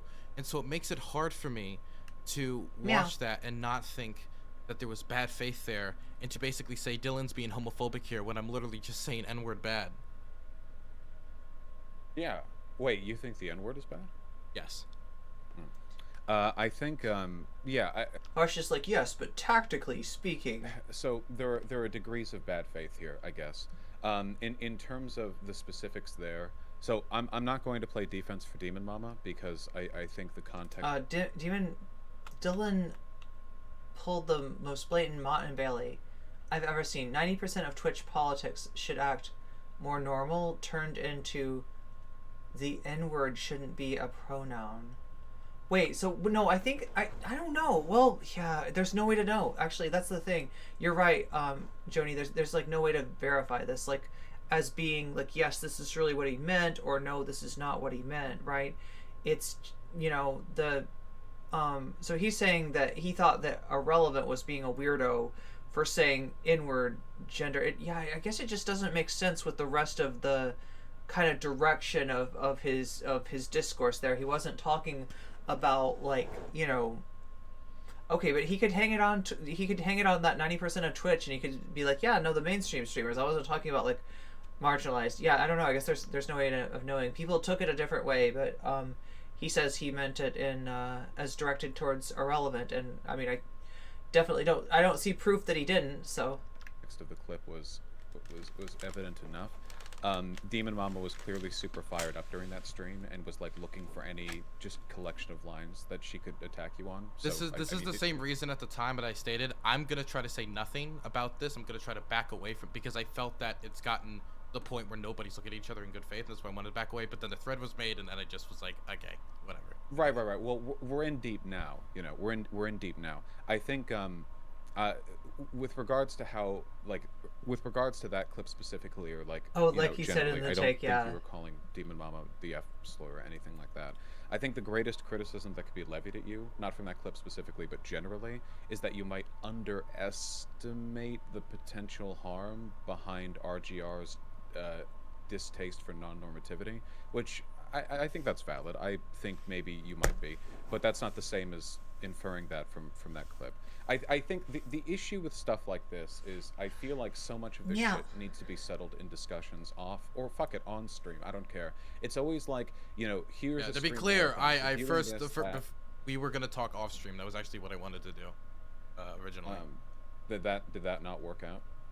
Well, you were busy, so we're doing it on stream, so it's fine. fine. You meant with it's me? Fine. I thought you meant with Demon Mama. Sorry. Yeah, I was running errands, and I have some more to do as well. No, I think this is fine. Look, I'm really ambivalent to drama. I don't really care if the other people in this space hate each other, and I don't care if they get along either, because I'm kind of, I don't know, ambivalent with all the shit that I've gone through.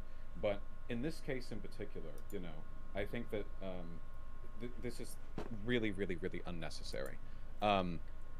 Especially now that everything's so loaded that even if you and like Demon Mama had like tired. some direct convo on stream, I don't know if there'd even be a way to have like a super calm breakdown of whatever issues you mutually have, or I just deleted right? everything. I mean, how could you do I that? deleted everything off of Twitter because I just don't want to do it anymore, and I'm just not in a good mental state, so I don't. I got so much sleep. I feel like I shouldn't look this tired. It's good to engage on that on discourse, and I basically just said, look, I deleted everything, please, and it doesn't seem that it's gonna be as much of a coming together as I wish it could be, but because it felt I don't know yeah.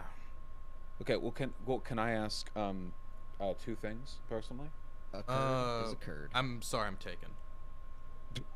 Okay, one thing then. With regards to the potential harm done with RGR. By the way, I just want to make something clear, okay? With RGR, and I said this. I don't know if I said this on stream or if I tweeted this or something, but if RGR took some time to chill, came back, apologized to Doe, which I think is very needed, and then explained the fault in her logic and moved on, I would be fine. I would have her on. I wouldn't speak ill of her. I think that's an important part of the process. Until I admit that I doubt that'll happen, but until that happens, I think it's warranted to, I don't know, take seriously the potential harm here. It's more of like an underlying philosophical issue. It's the edgiest, version of the attack helicopter, issue with non-normativity, I think. That can be really, really destructive, you know. It's not just, so obviously Doe is like, you know, double gay, Yeah. but it's a broader, you know, like the big difference I think critically between I don't get some of these esoteric identities and I will invoke harm against children as an attack against these presentational elements that I'm not personally comfortable with. It's just so out there, you know. Yeah, I do agree with you. I mean, the thing is, one of the things that I was asked by Demon, and I did do, is that I talked to RGR privately about stuff and exactly my disagreement. And I've made them all very clear in private and exactly what I think she should do. I mean, I'm talking like a few hours, right? Uh-huh. So I do believe there should be apologies issued. If you would ask me the specifics of the apology, I couldn't say exactly. Yeah. I guess it's one of those things where you'll know it when you see it, kind of thing. Like I couldn't, like, I don't know how. I've done apology streams before. There's never like the perfect way to do an apology, but you guess you know it when you see it, and I don't know exactly how to say that. But Yeah, it's it's an art, not a It's science. like, Yeah, it's it's finding a- that apology sweet spot. But you need to have like a crying thumbnail and like big text, like you get Mr. Geek to work on that for you. I messed up. Or the easiest is just to be looking down. If you just look down, then nobody can see your facial No, because then they'll think you're doing the irrelevant thing. expression and say you're not being sad enough. But I Esoteric in the sense of not real. guess for me it's just I'm also waiting. Dylan went on an apologia tours before. And I guess for me that was a big part of it. Like I feel Or that even non-apology before we make, tours. like huge jumps to like going after people's stuff. Like the least, even if you believe it's like okay, the least you could do is like wait for like to see this period reflect, because you could say, well, this has been going on for 6 months to some degree. There's a lot of things that happened there that had not happened in the last 6 months. Like the stuff around CSA had not happened in the last 6 months. And of course, when something blows up in your face, it could take like a massive fucking event Wait, if you look down, they'll think you're pooping in a sock? to like really make you. No, reflect, no, you know? of course, yeah, that's possible. I admit the cynicism here because it feels like RGR's reflex whenever she says something dumb is to say she's not being understood, which I think is a kind of a narcissistic trait. You know, the idea that it's, you know, well, with respect, Lord you knows always I'm feel not, like that. You always feel like that when everybody's dogpiling on you. well, right? well, to an extent, but I think she does it so much, like all the time. It was. Wait, it he was wears devil before talking horns? with Doe, after talking with Doe, while I was covering it, with me in chat, directly at me on call. He then wears after devil call in horns, DMs, though. then on He Twitter didn't before going steal back. that joke It's like from a very Demon Mama. consistent- and she defaults to it too. Now, of course, we all feel that way to an extent, but I think it's He concerning. stole it from. Especially since like, Demon the first thing she Lady. did after ending call with me was say. Oh my this god, how monologue pissed off seems would to be Demon okay Mama with be sex if I with children. changed like my name to Demon Lady? Children, which is, I mean, I can either believe that I won't chat. I only have one hoodie with devil horns on it. It's not really a thing for me. It's just like NCC bad, but whatever. Yeah. she was dissociating and Devil Lady bad. it's a product of some chemical fluctuation. I don't know. Devil Lady seems like pretty good branding. I don't in know. the brain. Wait, or to be clear, she some asked wild- if that was your position. right? Which is still bad. And she also said she was tired. I hate to pull that, but I also just want to make that clear that was it. Okay. Then to be clear, she said, and I think this might be one of those distinctions without a difference. She said, "Am I wrong, or would Vaush's devil with a system secret allow halo for having sex in front of children? Maybe I'm tired." Yeah, I understand. Now, I understand. I just right. whatever Of you course. guys, Okay. Yeah. We'll take it from 100 to 95 on that one. And I am Devil frustrated by Ant. that because nothing in the Devil Ant. Well, I would be the cool aunt to Demon Mama's mama for sure. I'd be the cool aunt though. You know the cool aunt? I'd be the cool aunt. a convo. I'd be the really Yeah, cool aunt. I 100% agree with you on that though. I still 100% And agree with CC you. equals the devil. And I confirmed. one last thing, okay? Because I know it's been 40 minutes now, so it's probably I'm over. really not trying to dump on her. She is ultimately Cats and optically, in coffees. terms of probably, I imagine, emotional state. She's probably the big loser here. So my goal here isn't to dump on her. And need I a like new your name for headliner, imps? You know that, so I don't want to dump on you or anything. Oh like God, that. no. These situations are difficult to navigate. I don't know if there was ever a world where this wouldn't have turned out. Wait, is kind there of like a easily, name in you know? Spanish for like little devil? Yeah, I think obviously there's ways I could have Diablito delivered or my message in a more Diablita? like way that would have like been. Is that had even a less thing? I fallout, don't know. stuff It could like be that. not. It But could I be still not a think thing. to some degree we would have seen I some could of this just be discourse making it still up. play out. I also should never do it on Twitter.com again. I'll always make sure to do it in stream because then it's much harder to easily misinterpret because the people, if I fuck up, people could just be like, Dylan, what the fuck live, and I could be like, oh wait, let me correct this, right? Which where with Twitter it's a little more difficult because you could tweet something. Devils and turn off demons your are the phone, mortal then wake up the enemies? next morning and be like, well fuck. Oh. No. I Oh, completely wait. agree. Okay. Twitter is just bad for this sort of thing anyway. Stream lets you pepper in. as They don't much like each nuance as you other? want. This is maybe hate public life, actually. Well, it's difficult to manage. I mean, of course, you know, I'm So it should be set devil in the lady, sense that, not like, demon lady. if I ever stop streaming, that's it for me. You know, I just become a fucking wanderer because I don't want. Future employers are going to Google my name and have to go through a fucking, you know, the library of. What about Babel. IKEA? Do they have something special with regard to it? It was a meme from earlier. Don't worry about it. Okay, gotcha. Well, hey, maybe, you know, they've got nice interiors. Look, anyway. I'll be a level 1 best of goblin, luck yeah, with all I know, this. I right? don't want any bridges to burn any more than they already have, I guess. I would ask that you reflect on the normativity thing, because it's a blind spot that I've had for a while, I think, especially during the... And I also have something called normal theory, which is the 90% of the issues with political Twitch is, in fact, well, we wouldn't have as many problems. But it mostly has to do with people debating incest and using the N-word. Not anything to do with queerness. But then people used it to say I was being anti-queer and like assimilationist and look at the Christian, haha, you know? But it was Right, just... right. No, I get that. Oh, well, of course, I mean, if you're in Alabama, then the N-word and incest are quite normal, actually, so you have to check location first. With regards Normal to theory normalcy, applies with what you just said, by the way, okay? or assimilationism, or any stuff like that, you know, I think it's kind of like future-proofing, you know, because all the people who were progressive 100 years ago today are reactionary. What is he saying? Everyone, you know, they're all anti-Semitic. Like, what is this normal theory? Tell me about this normal theory. Or that they wouldn't have known what trans people are. And I feel like there has to be some kind of holistic ideological framework you can adopt to future-proof yourself a little bit.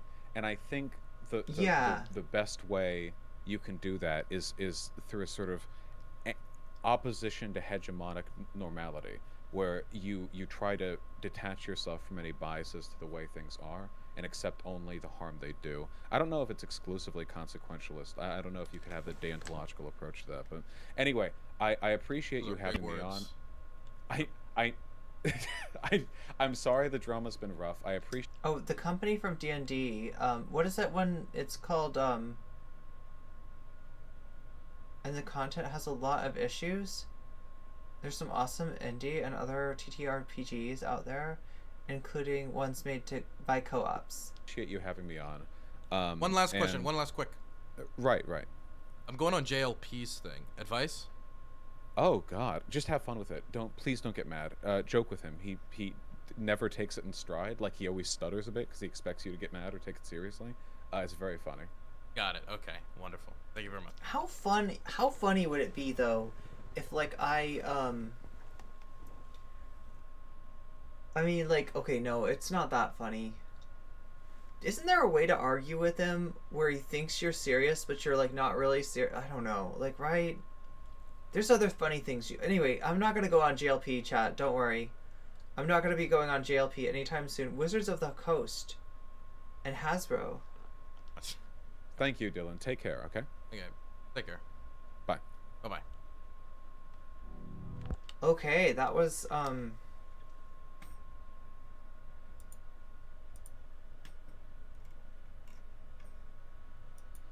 So, all in all, it's like a much more like respectful and, you know, not like there was an attempt to, I don't know, there was, okay, so it felt like Dylan was trying to talk past Vaush. Vaush caught him and tried to make him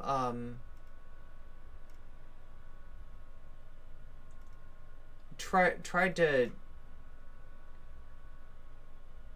I guess, have the same conversation with him that Demon Mama had with him before.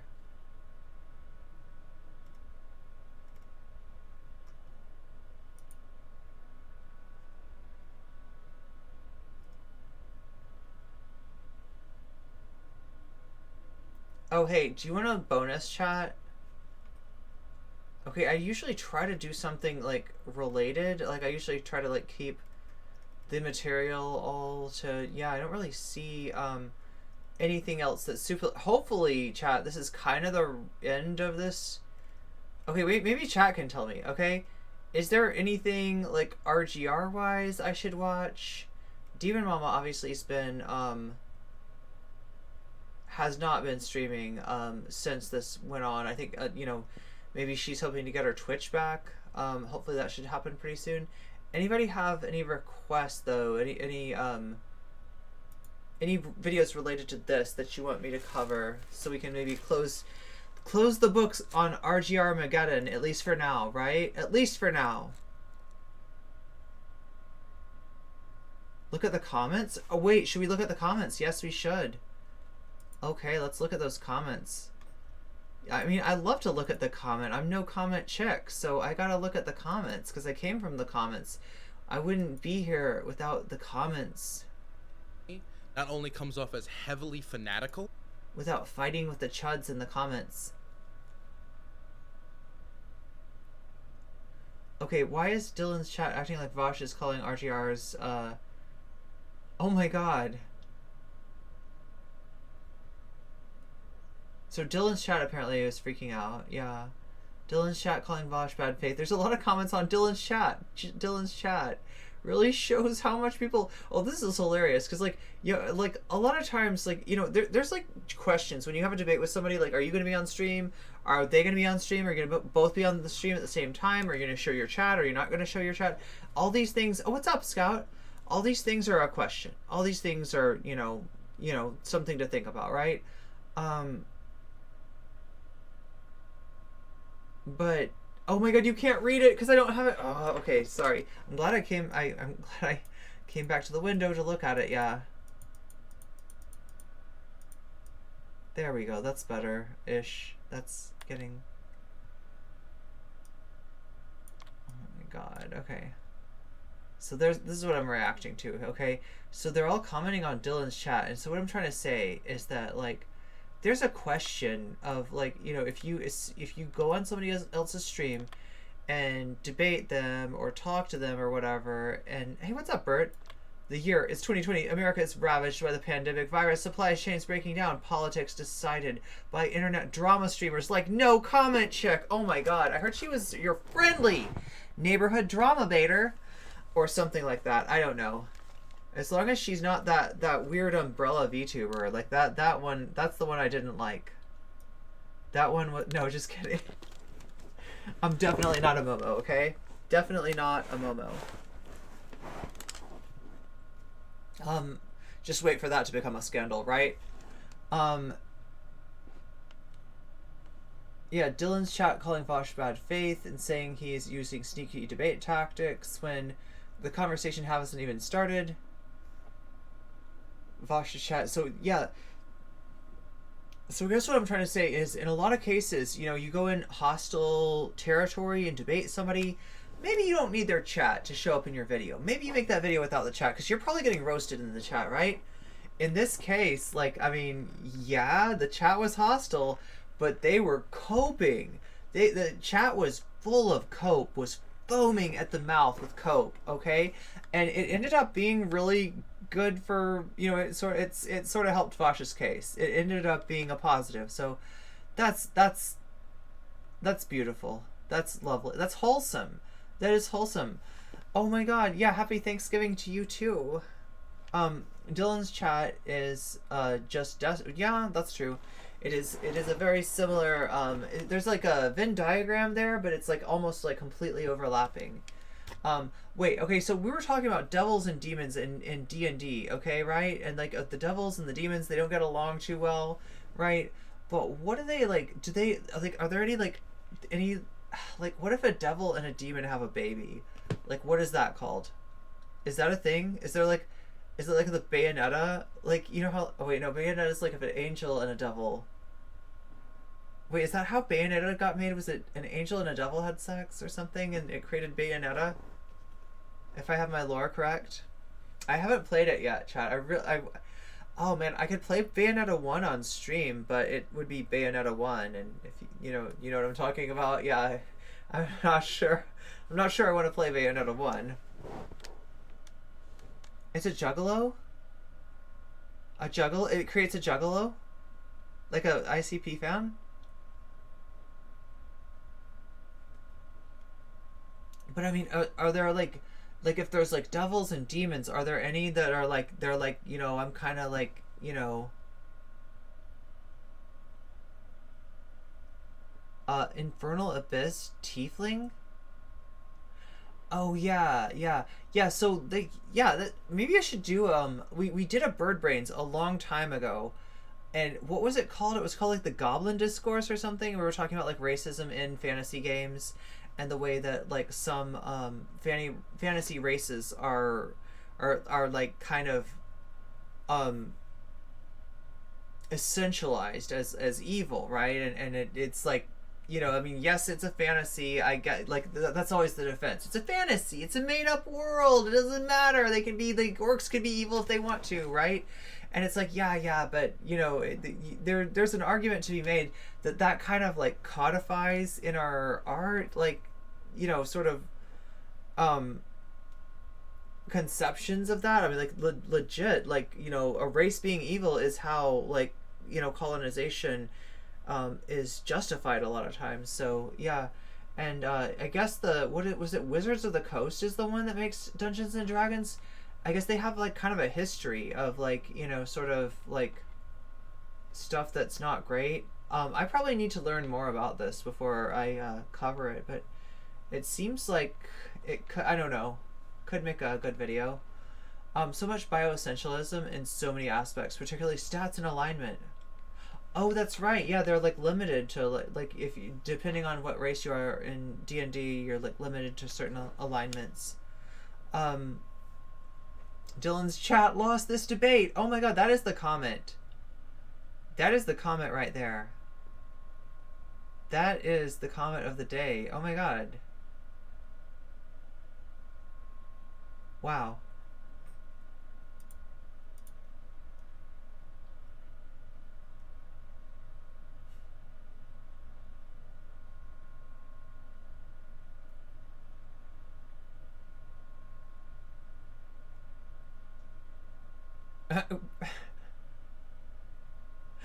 Breaking news, newborn learns to type bad faith, immediately made moderator in the DGG community. Oh my god.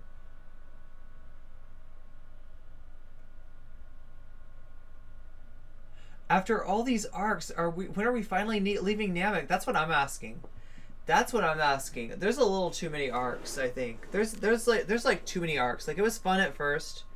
You know what's funny is like, I think, wait, I don't do arcs. We do seasons. Demon Mama does, what is hers? Demon Mama doesn't do seasons, she does chapters. So she's on like chapter 3. Oh fuck. Are we on season 3? I didn't even announce this. Yeah, wait, I need a milestone to like, I always do this along with a milestone. Am I near any milestones? I've got to be coming up on 200k at some point here.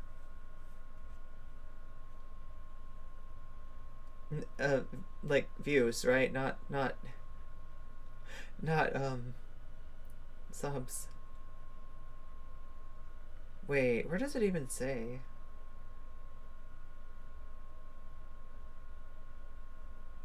Oh my god, I'm looking at my analytics. What am I doing, chat? What am I doing? I can't do this. I can't do this. But like, I don't know. I feel like we're close to some kind of a milestone, and so we should do like some kind of like a rollover to chapter 3, because holy shit, chapter 2 dragged on. Chapter 2 dragged on so long, and it was ugly, and it was like scary. And like I kept on being like, okay, like are we cool now? Are we cool now? And we were not cool. And you know, shit's not entirely cool. Like it's not as cool as it could be, but considering what I've gone through, this feels like peace. This is the closest thing to peace that I have been afforded in a long ass time. So, you know, I'm here for it. Kind of made a little progress, but it's still not great.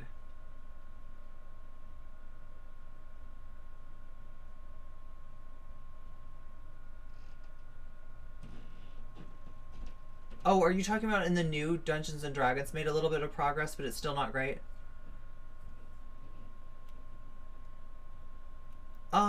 Wait. Okay, so as far as this is an interesting question, DCC. As far as homosexuality and Christianity goes, right? It's it depends on like the branch, the church or whatever, right? There's some churches that are really good, that are really open, that are really gay friendly, and there's like a lot of churches that see it as a sin, and they're like, you're bad, and it says it right here in the Bible. Now where does it say it right there in the Bible? Let's check. Okay, we got Leviticus, man shall not lieth with a man like he lieth with a woman, right? And it's like, yeah, that's there in Leviticus, okay? But wait. No, you're ready to close the Bible? We're not closing the Bible yet, because we're going to read down. Oh, wait, no shrimp, no mixed clothing. There's a lot of laws in Leviticus. Are you following all the laws of Leviticus? Guess what? You're probably not. Very few people. Oh my, I can't even imagine anybody like living today following all the laws in Leviticus, right? There's a lot of shit in there, right? And so it's kind of like, and you know, for Christians, it's stuff that almost no Christians practice, right? That's in Leviticus. So they haven't stuck on any of the other Levitican like commandments. Why are they you know, going hard on this one? Okay, so we say, oh yeah, but you know what, no comment chick, I am a Bible scholar, so I know where else there is prescription against homosexuality, and I'm gonna turn to, oh my god, what is it? It's one of the books of Paul, right? Oh my god, I should know which book this is. Is it? Oh my god, it's one of the books of Paul. And like they're like listing out things that are abominations or something, or things that are terrible, right? And like homosexuality is on that list, right? But it's a little bit more complicated than that, because the homosexuality of that time like assumed certain things, like generally like a predatory kind of relationship between like men of different ages, and so the thing that might have been being condemned was a little bit different. And again, even in this Bible,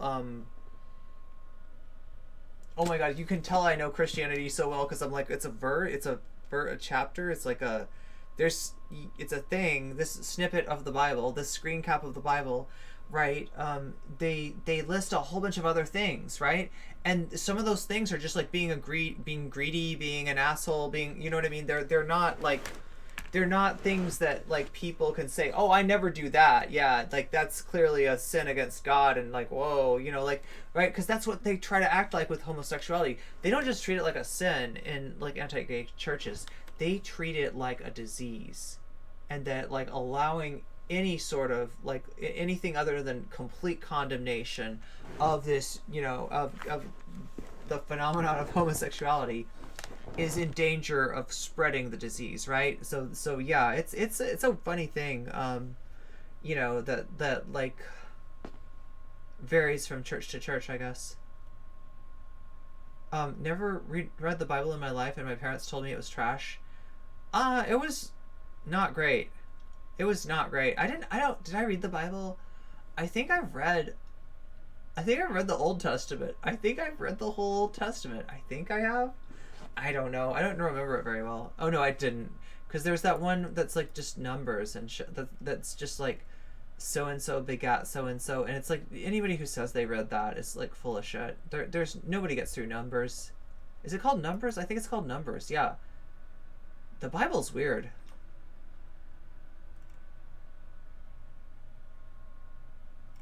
Weird Bible.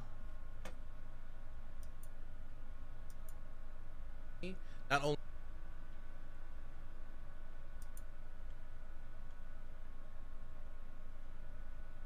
Okay. So, I want to tag on one thing here, right? Because I'm curious about this. This is, Does anyone know who Robert Galbraith? This is Abigail Beck, Twitch streamer, YouTuber, really cool chick. And she is talking about the J.K. Rowling thing, and I haven't checked into this yet. I don't know. I don't know about J.K. Rowling and the supposed doxing, right? So I thought we might... I mean, not... Like, I'd say ask Abigail, but, like, realistically, this girl lives in Australia. She's, We've talked about doing content together, and I don't know if it's ever gonna happen, because we're like, literally up at the exact opposite times. My whole family is strangely atheist. I don't know how many family members I have that are religious. My family's... They're all, like, religious, but they're not, like... A lot of them aren't super religious, but then some of them are. Oh my god, I have, like, family that's, like, super religious. Galbraith is? I feel like some of you might have a clue. You might have a raging clue who Robert Galbraith is. He was a conversion therapy advocate. Actually, I think he might have been one of the earlier inventors of it, or whatever you would say. Also known as Joanne Rowling. This bitch. Can Rowling please go away? Please! Please, God, can she just shut the fuck up? Honestly, earnestly, can Joanne the fuck Rowling shut the fuck up? She's a billionaire. What does she need to keep contributing to society aside from bullshit? I mean, I've definitely had, like, some pretty contentious, debates in my community about religion. And it's weird because I have a strange view of it. Like, I'm not, pro-religious, like, at all. I myself am not religious, right? But I don't come down as hard on religion as some people do. I don't see it as, like, maybe a vice, or a vice, not a vice, but like it's inherently harmful, right? But at the same time, like, I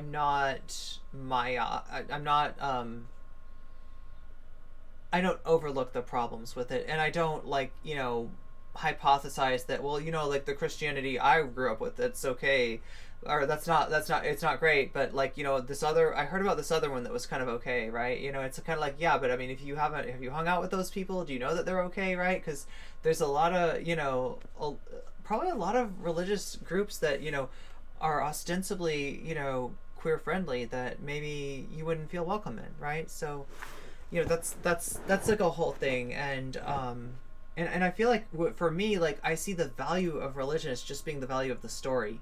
Like, it's literally just imagining shit that didn't really happen, that does something, that activates something in your mind, that, like, transfers thoughts from subconscious, like, you know what I mean? You're able to kind of, like, through reading the stories, through experiencing the lore of the different religions, like, you can sort of access some things maybe within yourself that wouldn't be available to you otherwise. But you could also do that through other things. You could probably do that through, like, whatever it is that you really connect with, right? A video game, a movie, something that means a lot to you. I mean, this isn't that complicated, right? So that's what I'm saying, is that, like, religion's not bad, but it is, like,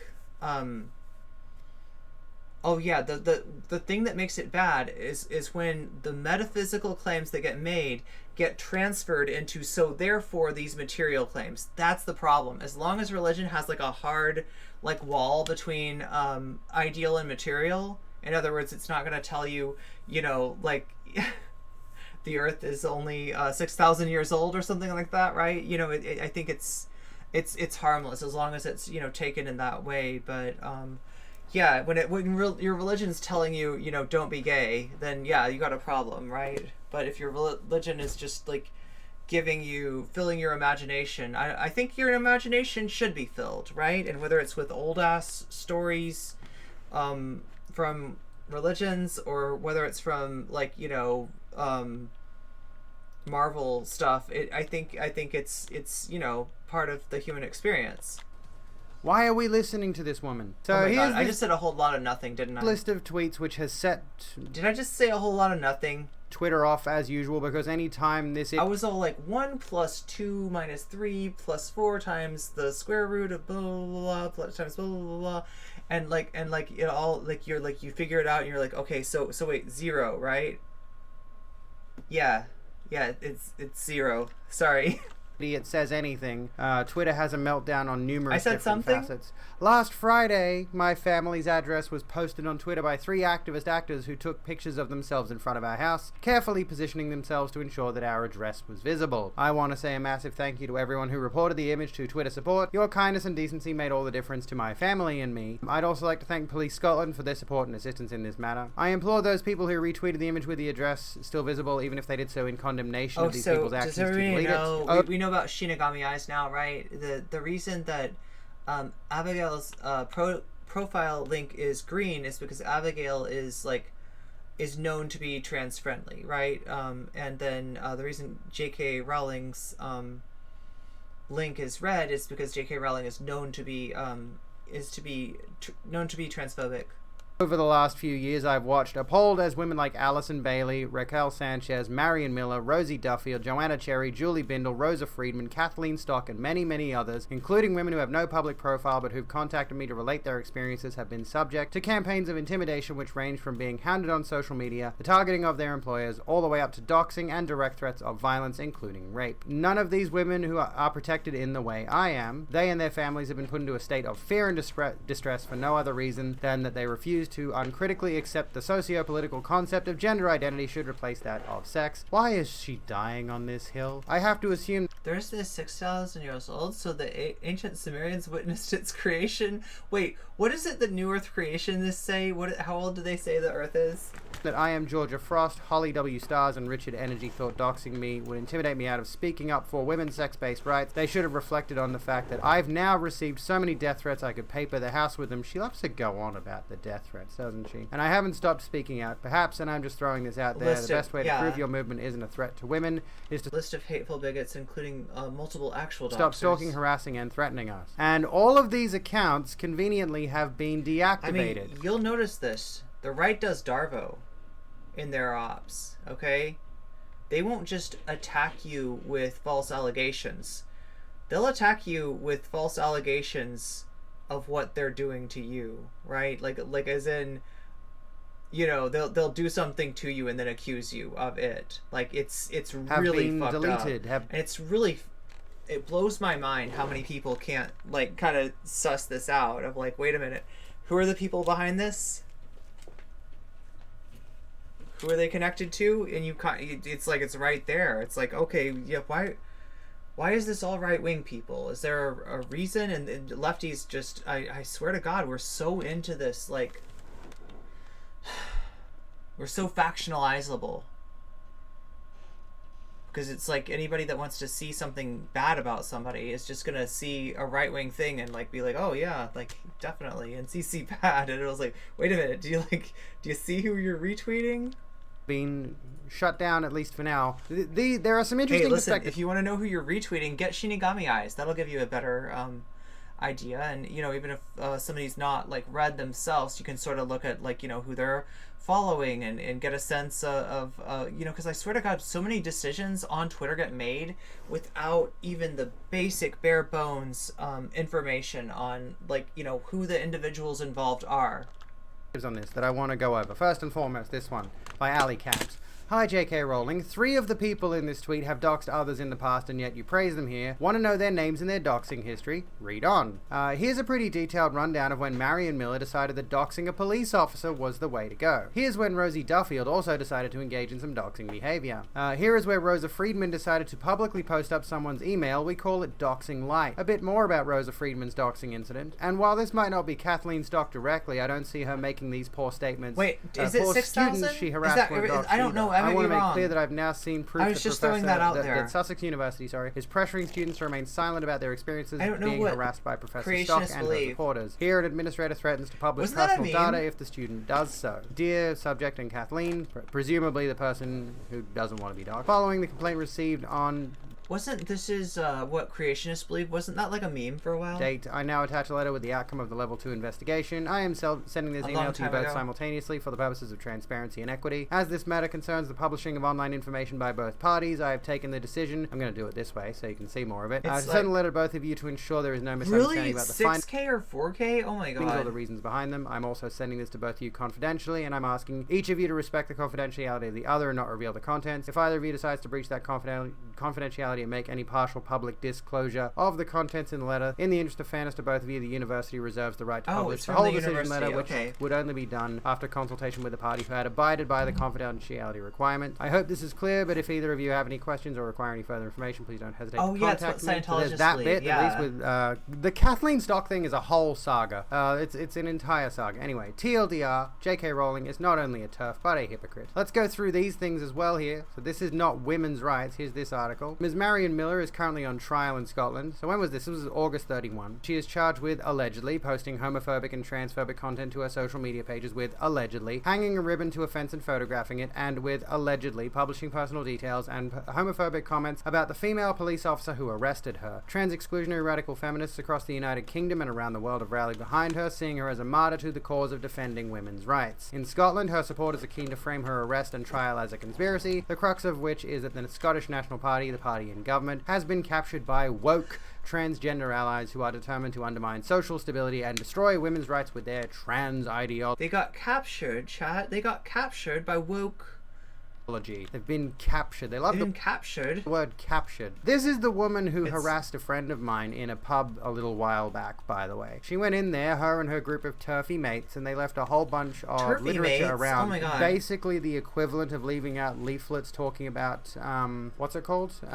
Jesus and God and the church and all that. That stuff, yeah. Is this news source safe to read? I mean, I doubt they're going to start spouting erotica in there, so I think we'll be okay. But anyway, we only want to just reference the point that Marion Miller did dox a police officer. I've heard about this. I'm sure some of you have heard about this. Marion Miller is not a good person. She's not someone you want to align yourself with. Her innocence or guilt with regards to these charges is a matter of fact for the court, so we will not speculate on the outcome here. Safe to say that, personally, I have no desire to see this woman, a working mother, sent to prison, yet extraordinary claims demand extraordinary evidence, and not much at all has been presented as evidence to back up these claims of government conspiracy. What I would like to do here then is unknot some of the claims of the anti-gender movement and ask whether or not this is a legitimate front in the feminist campaign for women's rights. I would like to know if people like Marion Miller are good faith actors in a rights-based struggle, or if they are being used as instruments in a more nefarious and reactionary far-right effort to push back LGBTQ+ rights. Oh my god, I actually got through saying LGBTQ+ without stumbling on it. Holy shit.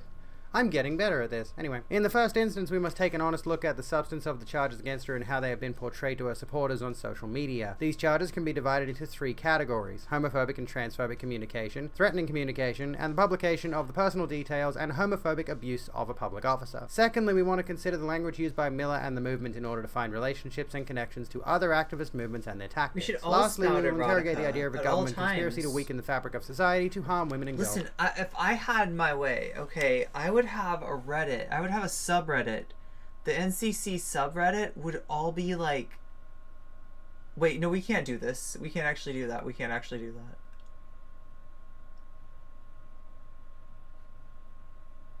that. It would just all be fan fiction. We can't actually do this though. It'll get taken seriously. If we did this, it'd get... People would grab stuff from it and be like, "Did you know this about NCC?" In particular, the game. Do you remember the time that NCC took control of all the bumper cars at the playground and it caused an accident that hurt a bunch of kids? Yeah, she thought it would be a funny joke to take control of the bumper. She had like a little little RC controller controlling the bumper cars, and it was They can say it's gay dangerous. things. There's a lot in this. Jesus Christ. Oh, hang on. It's not that long. It's not actually that long. we get all kinds of fucking just. But then again, it would also flood. It would also flood the anti-NCC spheres with a bunch of just like QAnon level conspiracy. No, that would get me hurt. That would actually get me hurt. There was a ContraPoints video linked, which is What about if we do an NCC cyclopedia? Maybe that would be safer. relevant, I In a suppose. Reddit- No, she a loves to go Reddit- on a about the subreddit. death threats, honestly. J.K. Rowling loves to go on about death threats. But anyway, the point of the matter is, there's a whole article here, but we're not going to go along with the entire thing. The fan fiction and horny posting, yeah. I do recall. Let me think. Is there a better outlining of? Here we go. Here's a pertinent point. Marion. Maybe I should just like have somebody make a clip channel and just clip all my horny clips, like right, and it's just like NCC horny or something. Or Miller went to River City actor David Horny Paisley's, an outspoken jail. supporter of transgender rights, place of work and attached a ribbon to the perimeter fence, snapped a picture of it and posted it online. This is doxing, the publication of private information, or doc, including identity documents, national insurance numbers, street and email addresses, and telephone numbers. And it is a crime, a serious crime. This is online bullying and harassment at its worst. It didn't matter what the ribbon symbolized. It had nothing whatsoever to do with the ribbon or with Miller's gender-critical beliefs. What mattered here was the publication of details revealing a targeted person's home or place of work and the threat it implied. Sure, David Paisley is a big man. I think there was a bit of he posted about this on Twitter when the whole he's a big man thing was going we around. couldn't have fun. People would ruin it. I know. He's like, I'm not that big at all. I think he's actually fairly short, like 5'7" or something. And Marion Miller is a poor, wee, defenseless woman. What of it? This isn't the Wild West. We do not operate within a legal framework where a big muscular chap can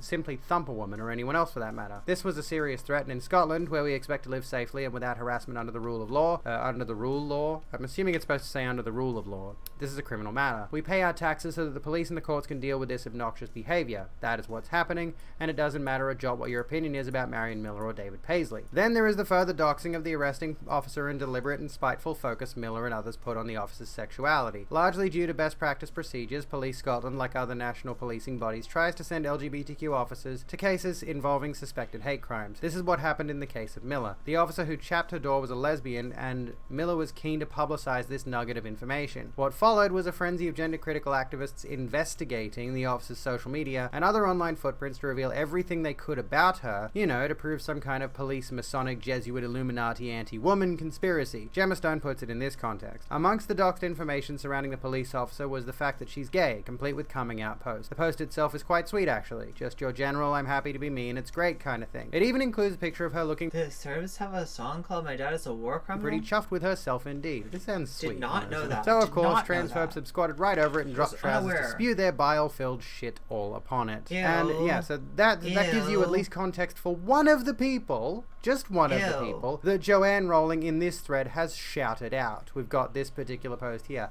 That's just Marion Miller. Let's move on. GMB MP staff branch condemns actions of Rosie Duffield towards staff member. The GMB trade union for branch for MP staff members has condemned the behavior of Labour backbencher Rosie Duffield. We've talked about her before, after a second employee reportedly quit her office over alleged transphobia. Labour List can reveal It's that called the branch Turbo has Folk unanimously Music? passed a motion criticising the MP's actions towards a former staffer, who is one of its members, including attempting to reveal her identity on social media. Pink News reported this week that a second God. staff member had resigned from Duffield's office, citing concerns over the MP's Darfield? comments Okay. on LGBT+ issues. The news comes soon after a first staffer took the same Duffield. action. On Duffield. Wednesday evening, Okay. Duffield tweeted, "Yet more absolute rubbish written about me by LGBT Labour and Pink News as part of their daily/weekly onslaught. It is very hard for MPs to dispute the garbage we have to read about ourselves constantly. I will tackle the latest untruths when I have the time and energy." When she was quote tweeted by someone who praised the resigned staffer for bravery, the Labour MP replied, "Bravery? Well, as you have a photo of her in your Twitter bio, I imagine you're not at all biased much. Many Labour activists online have criticized..." Like, this is the thing, right? It's like, what, do you not expect friends to come to friends' defense on social media? That's going to happen. Many Labour activists online have criticized the behavior of Duffield towards a former staff member and her comments, and called on the Labour leadership to withdraw the party whip from the Canterbury MP. The GMB branch has written to the chief opposition, God. to the opposition chief whip. I don't know what whip means in a political context, but anyway, moving on. Parliamentary Labour Party chair and general somebody secretary who asking for an gathers investigation votes, into I the guess? conduct of Duffield and demanded Is her that right? resignation as chair of the Women's PLP. According to a letter from Somebody who walks around and they like figure out where everybody's at, and like if they can pass the legislation that they're trying to pass, and if like, they could get somebody else to change their mind, maybe. August, seen by Pink News, the only LGBT plus employee Is working in the Speedball Canterbury real? MP's office resigned in protest at what she described as Duffield's overtly transphobic views. What is the party whip? What's the whip? What is, like, at first, like, it sounds like a slang term, but then you see it again and just like, oh, it has like an actual significance here. It's not their ride. So, like, managers. Okay, cool. That's good to know. Managers? Spokesperson for the MP at the time said, Rosie fully supports trans rights and the Labour Party's commitment to upholding the Equality Act and updating the GRA, which the By Conservative bribery, convincing, and blackmailing. government has delayed for far too long. She believes passionately that people have the right to live with dignity and be treated with respect in an equal and inclusive society. The MP for Canterbury faced criticism from Labour activists in August after she liked a tweet by Piers Morgan, in which the broadcaster took issue with a CNN post that referred to individuals with a cervix. Fucking hell. The fucking cervix thing. Jesus Christ. Oh what my a God, nightmare. this- After being oh criticized God. for liking the tweet, Duffield reacted by saying, I'm a transphobe for knowing that only women have a cervix. So that is transphobic, because trans men have, generally speaking, have cervixes. Services? No, you can't say services. Cervixes? You get the point. It doesn't matter. Trans men, non-binary people, it's not just women, and it's also... Something in British politics, I think, making your party vote in unity. you know, trying to reduce women to biological distinctions, right? She later shared a Spectator article that referred to a transgender thought police. Vixes? Cervixes? I would say cervixes, yeah. Even though, like, the actual word spelled out is services, but you would say cervix. Below is the full text of the GMB members' Ensure party discipline and legislature. staff branch motion. So this is just like the same stuff we just read in the article. We don't really need to go over this again. Anyway, that's number 2. Okay, so Rosie Duffield in this specific context this says engage in some doxing behavior. I'm just Oh my God! Thank you, John C. like thinking back through this, and like I didn't see any specific I got a super chat button. Indeed, I got all kinds of buttons now. doxing behavior there. People are pressing them. Or did I just People are pressing my buttons, and it's good.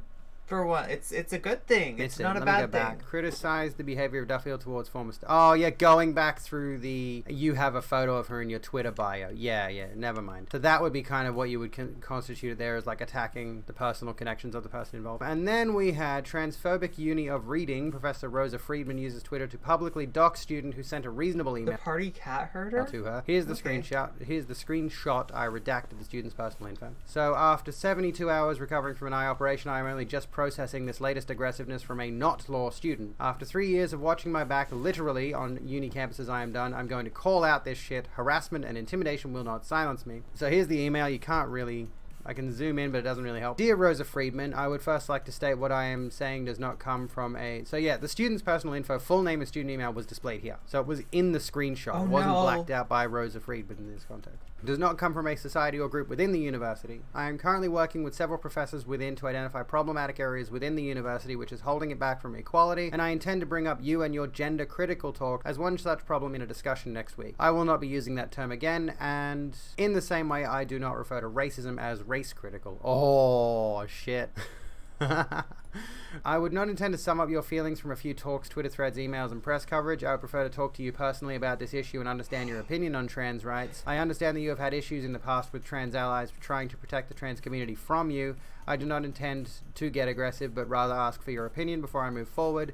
As I would rather not strawman you, I would recommend you choose your words carefully. I won't lie, that almost sounds like a threat. I understand you may be delayed in replying, but if I do not hear back from you, I will have to move forward anyway. If you didn't want to be named and shamed, then don't send passive-aggressive messages. I'm done being your punch bag, and I'm done staying silent. And again, the person in this particular context actually doxing someone has actually left the student's personal info, full name and student email displayed in the screenshots. Didn't bother to censor them. So there's those, at the very least, there's those few ones. Publicly post up someone's email, so that's like the doxing light kind of thing. So needlessly aggressive. I just want to lecture transphobia in peace. So these are the people that J.K. Rowling is supporting. So yeah, for clarification, for anyone who missed it, some people posted a picture in front of J.K. Rowling's house with the address visible, which it is worth noting, you can't dox J.K. Rowling. Every second person in Edinburgh proudly points out to you where her massive house is. They print pics of her gates in the tabloids when she gets in trouble with the local council over her hedges. Like her gaff is the Edinburgh version of Enya's castle. The trans Discord? She literally lives in a massive massive public landmark. And it's not the only house she owns, by the way. I literally just typed J.K. Rowling home into Google and her town is right there along with the postcode. Go to images and there's hundreds and hundreds of photos inside and outside her house. Slightly more searching and her full address came up on Google. Yes, she literally lives in a castle. You can't, like, she's claiming to have been doxxed here.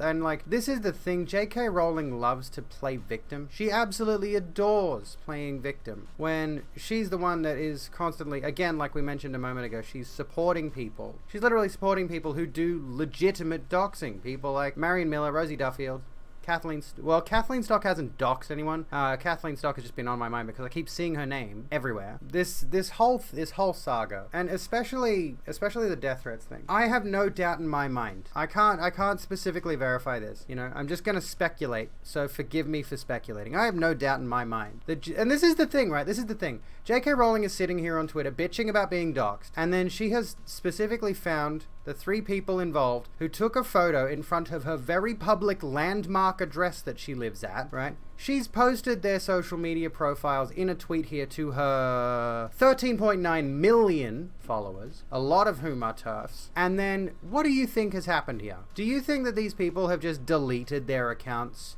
out of guilt? Like, do you think they've just deactivated because they were just like, oh no, we got caught doing a horrible, real serious crime of posting a landmark on social media? No. That's not what fucking happened at all, and you know it. You know what happened with these 3 accounts. Who, I don't know if there was any confirmation. As far as I know, 2 of these people, at least, are drag actors. I don't know if it's confirmed. We can't even really check their bios to clarify here. Although, we do have a Pink News article which might give us more details, and we'll look at that in a moment. I think at least 1, maybe 2 of them are trans, right? Which is where, of course, J.K. Rowling has been sort of G'ing up her gender-critical fan base to go and attack more trans people. What do you think's happened? Put the pieces together, turn little gears in your head. I don't know. My gears are getting turned, Abigail, by a squirrel on a treadmill. People have deactivated because they have been absolutely bombarded. That's how my gears turn. With hate speech. And they've deactivated their accounts because, of course, again, 13.9 million followers. This tweet alone has 31.2k likes on it. Those people were chased off the platform. Effectively, you could say dox lighted by J.K. Rowling posting their statuses there because she felt so horribly threatened by a few drag queens. Okay, so let's take a look at Pink News' article. J.K. Rowling condemns actors who held trans rights protest outside her house. So this is some more context here for anyone who needs it. Yeah, accusing them of deliberately exposing her private address. Comedian Holly Stars, actor Georgia Frost, and drag king Richard Energy. Here we go. So there's further context already. Staged a demonstration outside the Harry Potter author's house on Friday, the 19th of November, in protest against her long-condemned views on trans lives. So if I remember correctly, this was on Trans Day of Remembrance that they did this. A photo was subsequently shared online which showed the trio standing outside J.K. Rowling's home with part of her dress visible in the background. They were holding signs that read, "Trans liberation now, don't be a sissy, and trans rights are human rights." On Saturday, the 20th of November, Stars said on Twitter that she, Frost, and Energy stood by the photo. However, she said they made the decision to delete it due to an overwhelming amount of serious and threatening transphobic messages. Isn't that convenient? Funny that. An overwhelming amount of serious and threatening transphobic messages. I wonder, here's the thing, in the wake of this whole thing, in the wake of all of this, I've seen so many transgender people specifically saying we condemn death threats. I condemn death threats. I do. I don't think you should be death threatening people. I mean, sometimes as a meme, it can be a laugh if everyone's joking along. But not like, I mean, and by that I mean, you know, yeah, like making a death threat to a person as a joke who's in on the joke, right? That's a different scenario. That's not even really relevant to the discussion. But I've seen so many trans people going out of their way, especially on Twitter, to say, look, I condemn death threats. Nobody should be sending death threats. But, you know, basically just saying, you know, but this whole idea of this being doxing is ridiculous. You know, that kind of sentiment, it seems pretty popular. Right, which is, I agree. Don't send death threats, but there's no way in hell this is doxing. You live at a public landmark, Joanne. Get over yourself. You live in a castle. And she has, as we've mentioned earlier, where is the picture? There was a picture of her ridiculously huge hedges. And she's got super intense security systems and everything like that. Anyway, beside the point. J.K. Rowling accused protesters of doxing her in a Twitter thread on Monday, the 22nd of November. So that's this one that we've already read through. J.K. Rowling condemned the 3 actors for their demonstration. Blah, blah, blah. We've already read that. She thanked her followers for reporting the image to Twitter support and expressed gratitude to Scottish police for their assistance. J.K. Rowling asked those who shared the image, including people who did so in condemnation, to delete their tweets. Rowling went on to say she has watched women, blah, blah, blah. None of these women are protected in the way I am. So we're just like rereading. I have to assume they thought doxing me would intimidate me out of speaking up for women's sex-based rights. Stars, Frost, and Energy have all deactivated their Twitter accounts since Rowling tagged them directly in her tweet. The controversy comes after a turbulent few years for J.K. Rowling, who has repeatedly positioned herself at the center of the UK's toxic debate surrounding trans lives. The writer waded into the so-called culture war in 2019 when she stated her support for Maya Forstater, who has fought to have her gender-critical views protected under the Equality Act. The following year, Rowling published a lengthy essay on her own website in which she spoke of her deep concerns that the trans rights movement is having an adverse effect on the education and safeguarding of children. Elsewhere in that essay, Rowling suggested she might have transitioned if she had been born in a later era because the alluring of escaping womanhood would have been huge. So what about the trans... This is what's so wild. Like, so what about the trans women who are literally going into womanhood? You know, so she's like mainly arguing this point, the allure of escaping womanhood to become a man, which like no one cis says something like this. But anyway, the essay sent shockwaves through the UK's trans community, with many longtime fans expressing disappointment in the author. Pink News has contacted representatives for Holly Stars and Georgia Frost for comment, so we got nothing from them specifically yet. But yeah, it's honestly rich. It's honestly pretty fucking rich that someone like J.K. Rowling can go and say, "I've been doxxed, my security, my life is at risk," and then just post the accounts of these people to her millions of followers who have absolutely just gone and harassed those particular people. They absolutely have. Like, I know beyond a shadow of a doubt, it's the Chappelle effect. J.K. Rowling doxed herself by living in a public property, by living in a castle. Anyway, it's just like, it's an honestly... How do people end up as TERFs?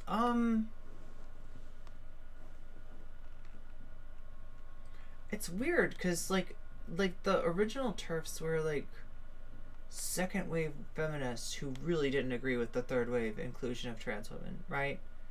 That they wanted trans women kept out of, you know, any kind of women's spaces, right? And like there's a famous musical festival called the Michigan Women's Music Festival, and it's like, you know, kind of a lesbian, I guess, centric event, and they're famous for, like, you know, just not they're very anti-trans, and so that was a big controversy for a long time.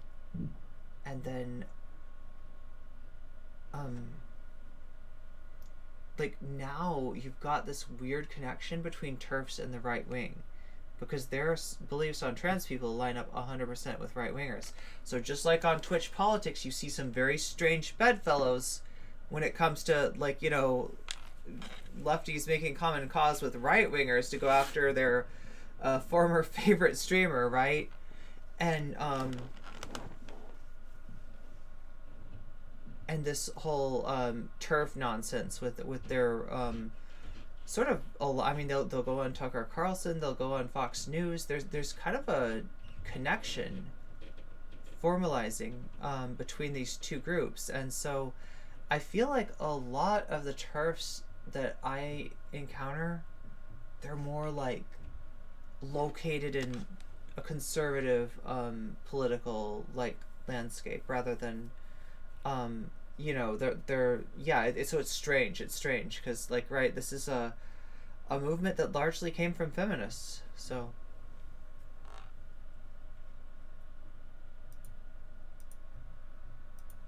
completely ridiculous set of circumstances. I'm not going to look at the op into your article, honestly. It's totally alluring to, checks notes, be catcalled, be afraid to leave a drink unattended, get paid less than men for the same work. She does live in a castle, yes. You are angry, but you have an ice cream. Well, I'm glad you have an ice cream, at the very least. So yeah, to sum up, you know, death threats are bad, obviously, but I am strongly of the belief that J.K. Rowling always deflects to death threats as a sympathy play. Maybe she is getting death threats, but let's not beat around the bush here. I guarantee you so many people are sending Joanne death threats as a trolling effort. There's probably, I feel like someone's probably got a bot that just anytime they feel like riling J.K. Rowling up, they just hit a button on their keyboard and it sends like 1,000 death threats to J.K. Rowling's email. I do not believe for a second that she's under any serious threat. Whereas meanwhile, this gender critical movement is routinely harassing trans people all over social media. And I want to pose the question. Right? All of these gender critical types, there's some Christian conservatives funding LGBA and other groups. I think there is a divide and conquer with the LGBA folks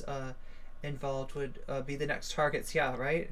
Love to go Yeah, on it's about women's something, and girls' sex-based rights and all this kind of thing. Have they ever actually commented on any issues legitimately affecting women beyond the trans debacle? Beyond the idea that they're... Generally, alliances that form on mutual hate, though, end in mutual hate of each other.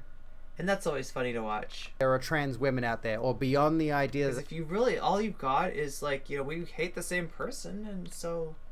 they right? think young lesbians are having a part of them stolen away. Usually so somebody's getting used in that relationship, too, they right? can become fake men, or whatever it is. Usually the It's always lefties, about the right? trans thing with them. Do they ever actually talk about legitimate women's issues? Because I don't think they do. They think this is a legitimate women's issue, like the whole discussion around trans rights. They think this is actually going to be harmful to cis women and girls, which they won't refer to as cis women and girls. They'll refer to them as real women and girls or whatever. Do they actually care about women's rights? I don't think so. When have they spoken about like abortion rights and things like that? When have they spoken about other women's healthcare issues? And here's the thing, like they treat that, they would frame that specifically around women, all the while wanting to exclude trans men and non-binary people who happen to be AFAB from that bundle, or they would refer to them as women, which is just disrespectful across the board. Anyway, J.K. Rowling didn't get doxxed. That's the end of that one. If you're watching this on YouTube, don't forget to like, comment, and subscribe. Yeah, I look forward check to out ignoring all of your Abigail's, comments, but it channel. helps me in the algorithm, so kudos to you. If you want to join in right on the here. conversation live, click on the link in my description here or whatever. It says twitch.tv/AbigailBeck. I'll see you when I'm looking at you.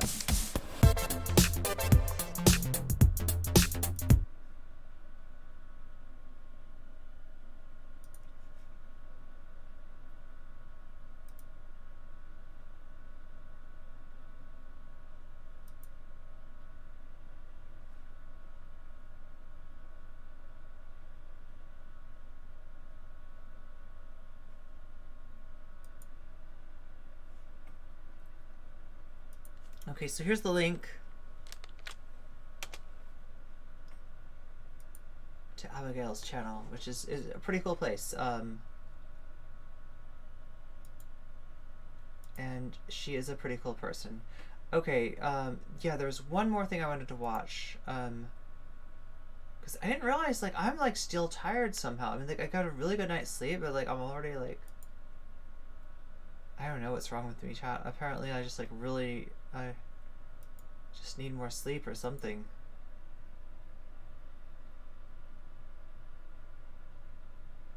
I feel like I look tired.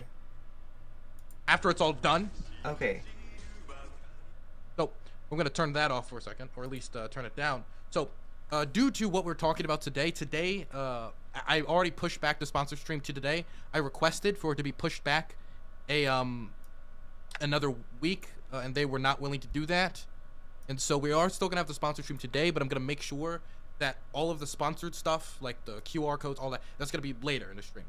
After we're done talking about this, because I feel uncomfortable doing this, and I discussed with the sponsor about specifically like what we're gonna be talking about and why I'm not gonna be like out the gate doing the sponsor stuff and like pushing that later.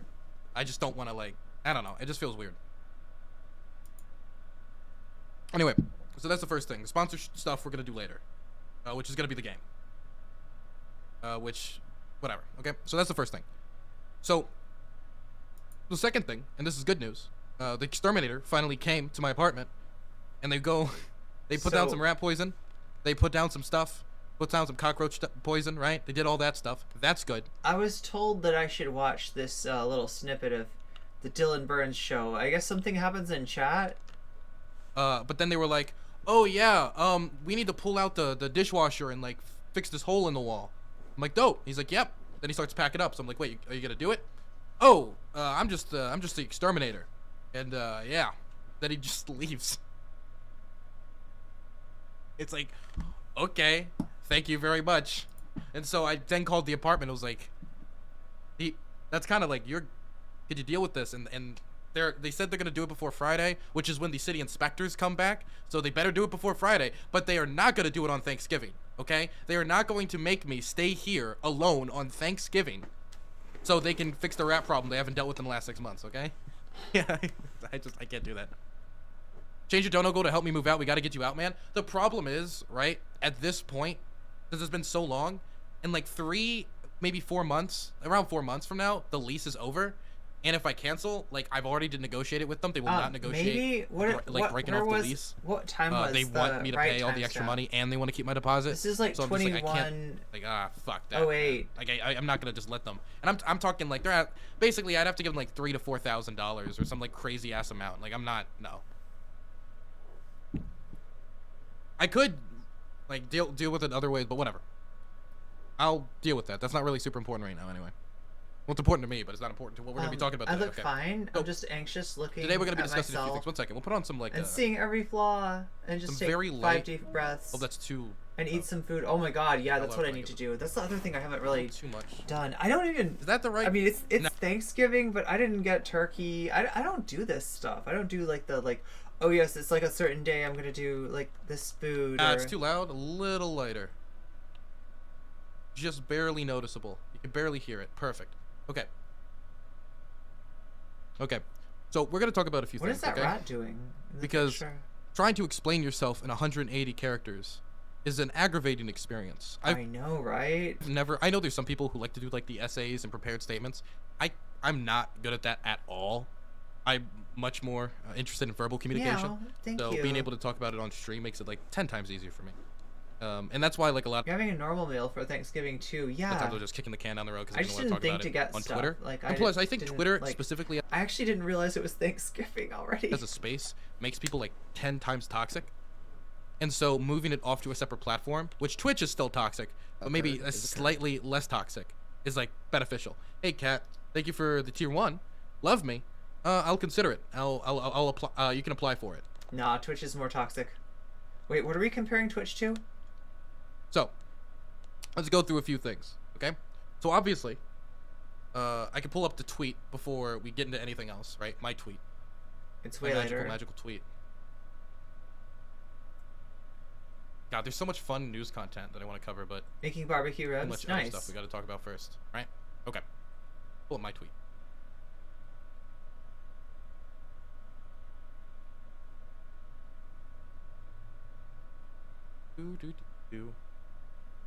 Okay, unrelated. Okay, unrelated to what we're going to be talking about. But did you guys see this? Trump received an honorary Taekwondo. Oh my god, that's how bad Taekwondo. No, just kidding, chat. No, not hating on Taekwondo. Okay, it's like much later in here.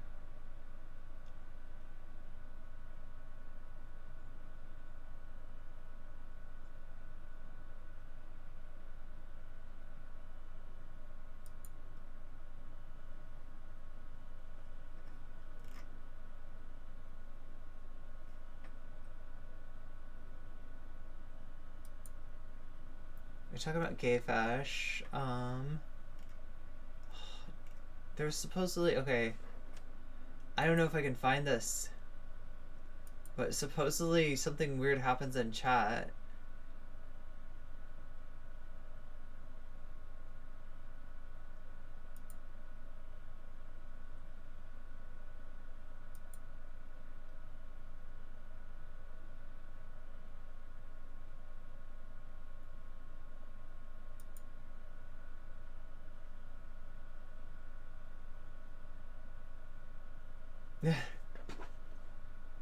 Wait, okay, so wait, was Dylan covering Gay Fash and Gay Fash just tweeted this out? Achieved. Uncritical support for you to be queerphobic against... Uncritical support to you against... Bernadette. That's somebody who I think is a good activist. Do I think he could replace her? No, I don't think he has the legislative ability. He doesn't have the ties that's beneficial to the organization. I don't think he could lead a meeting the same way she could. There's a lot of things I don't think could work there, right?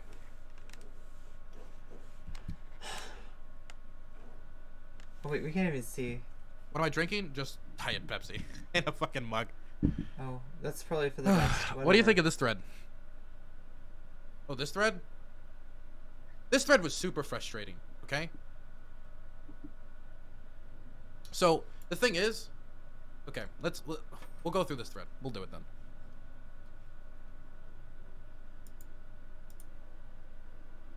Dylan just said, I don't think. Point proven.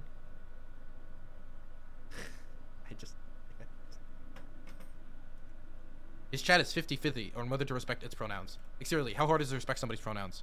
Hey, can somebody type 1 in chat if you won't respect Joe's pronouns? Quick for me.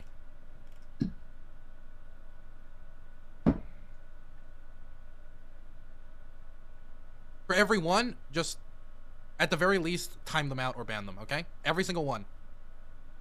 Every single person who puts 1. And I'm asking the mods to. I don't care if they're subs.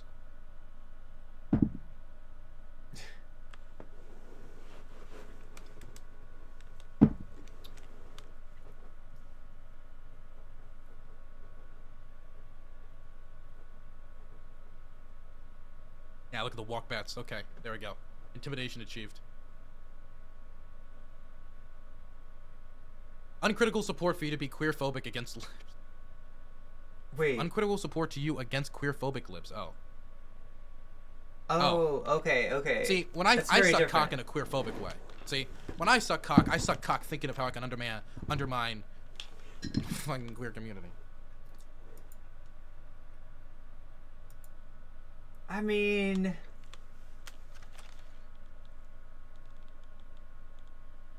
you're acting like internalized queerphobia doesn't exist, right?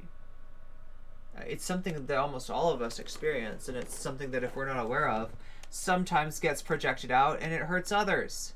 And it's, I don't know, this whole idea of like, no, dude, like, I'm gay, so I can't possibly have any, you know, nothing I do can be queerphobic. Nothing I do can, you know, reinforce the heteronormative nature of society. That's not me. It's like, oh my god, you can't think that. You got to be that's like you know, the definition of lack of self-awareness. I don't know if we're gonna find this. Like, supposedly something weird happened in the chat. Uncritical. Brilliant. Straight passing queerphobia. Literally, my standard is, hey, I think they should be allowed to continue to do the good work they're doing in Maryland. And that's too much. And if that's too much, then, I mean, there's, like, no building that bridge. And that's fine.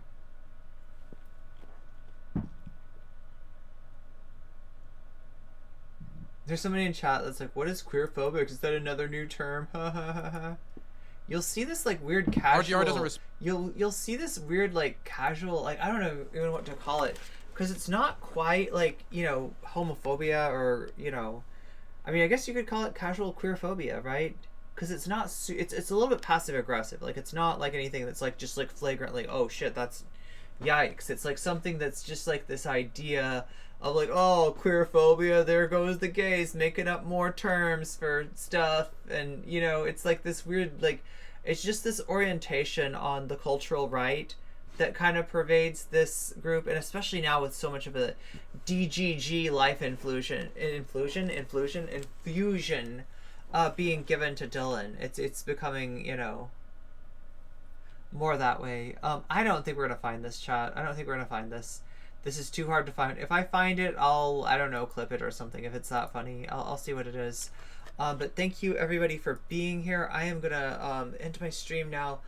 I might do some stuff on Twitch tonight. I'm thinking about it because there's more content to cover. We don't really get to cover content when this drama is going down, and a lot of stuff is going on, and I like to keep track of it on Twitch. So check me out if you're not already following me over there.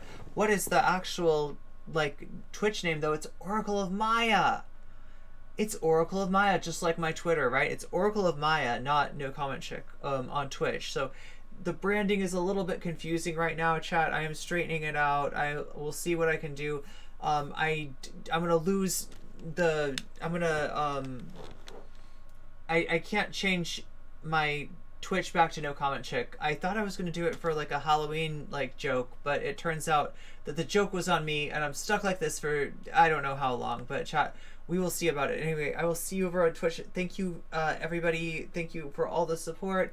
Thank you for all the love. Thank you for helping me create a community over here that is so much nicer, so much more supportive, and so much, like, you know, more informed than, you know, the stuff I deal with over on Twitch. Oh my god, I'm really selling Twitch hard. Yeah, Twitch isn't great, but we're trying to make it better, and we have a lot of fun over there playing. We're gonna play some Doki Doki Literature Club tonight too. Anyway, like, subscribe, do all the things that make all the things happen, and I'll keep making it happen for you.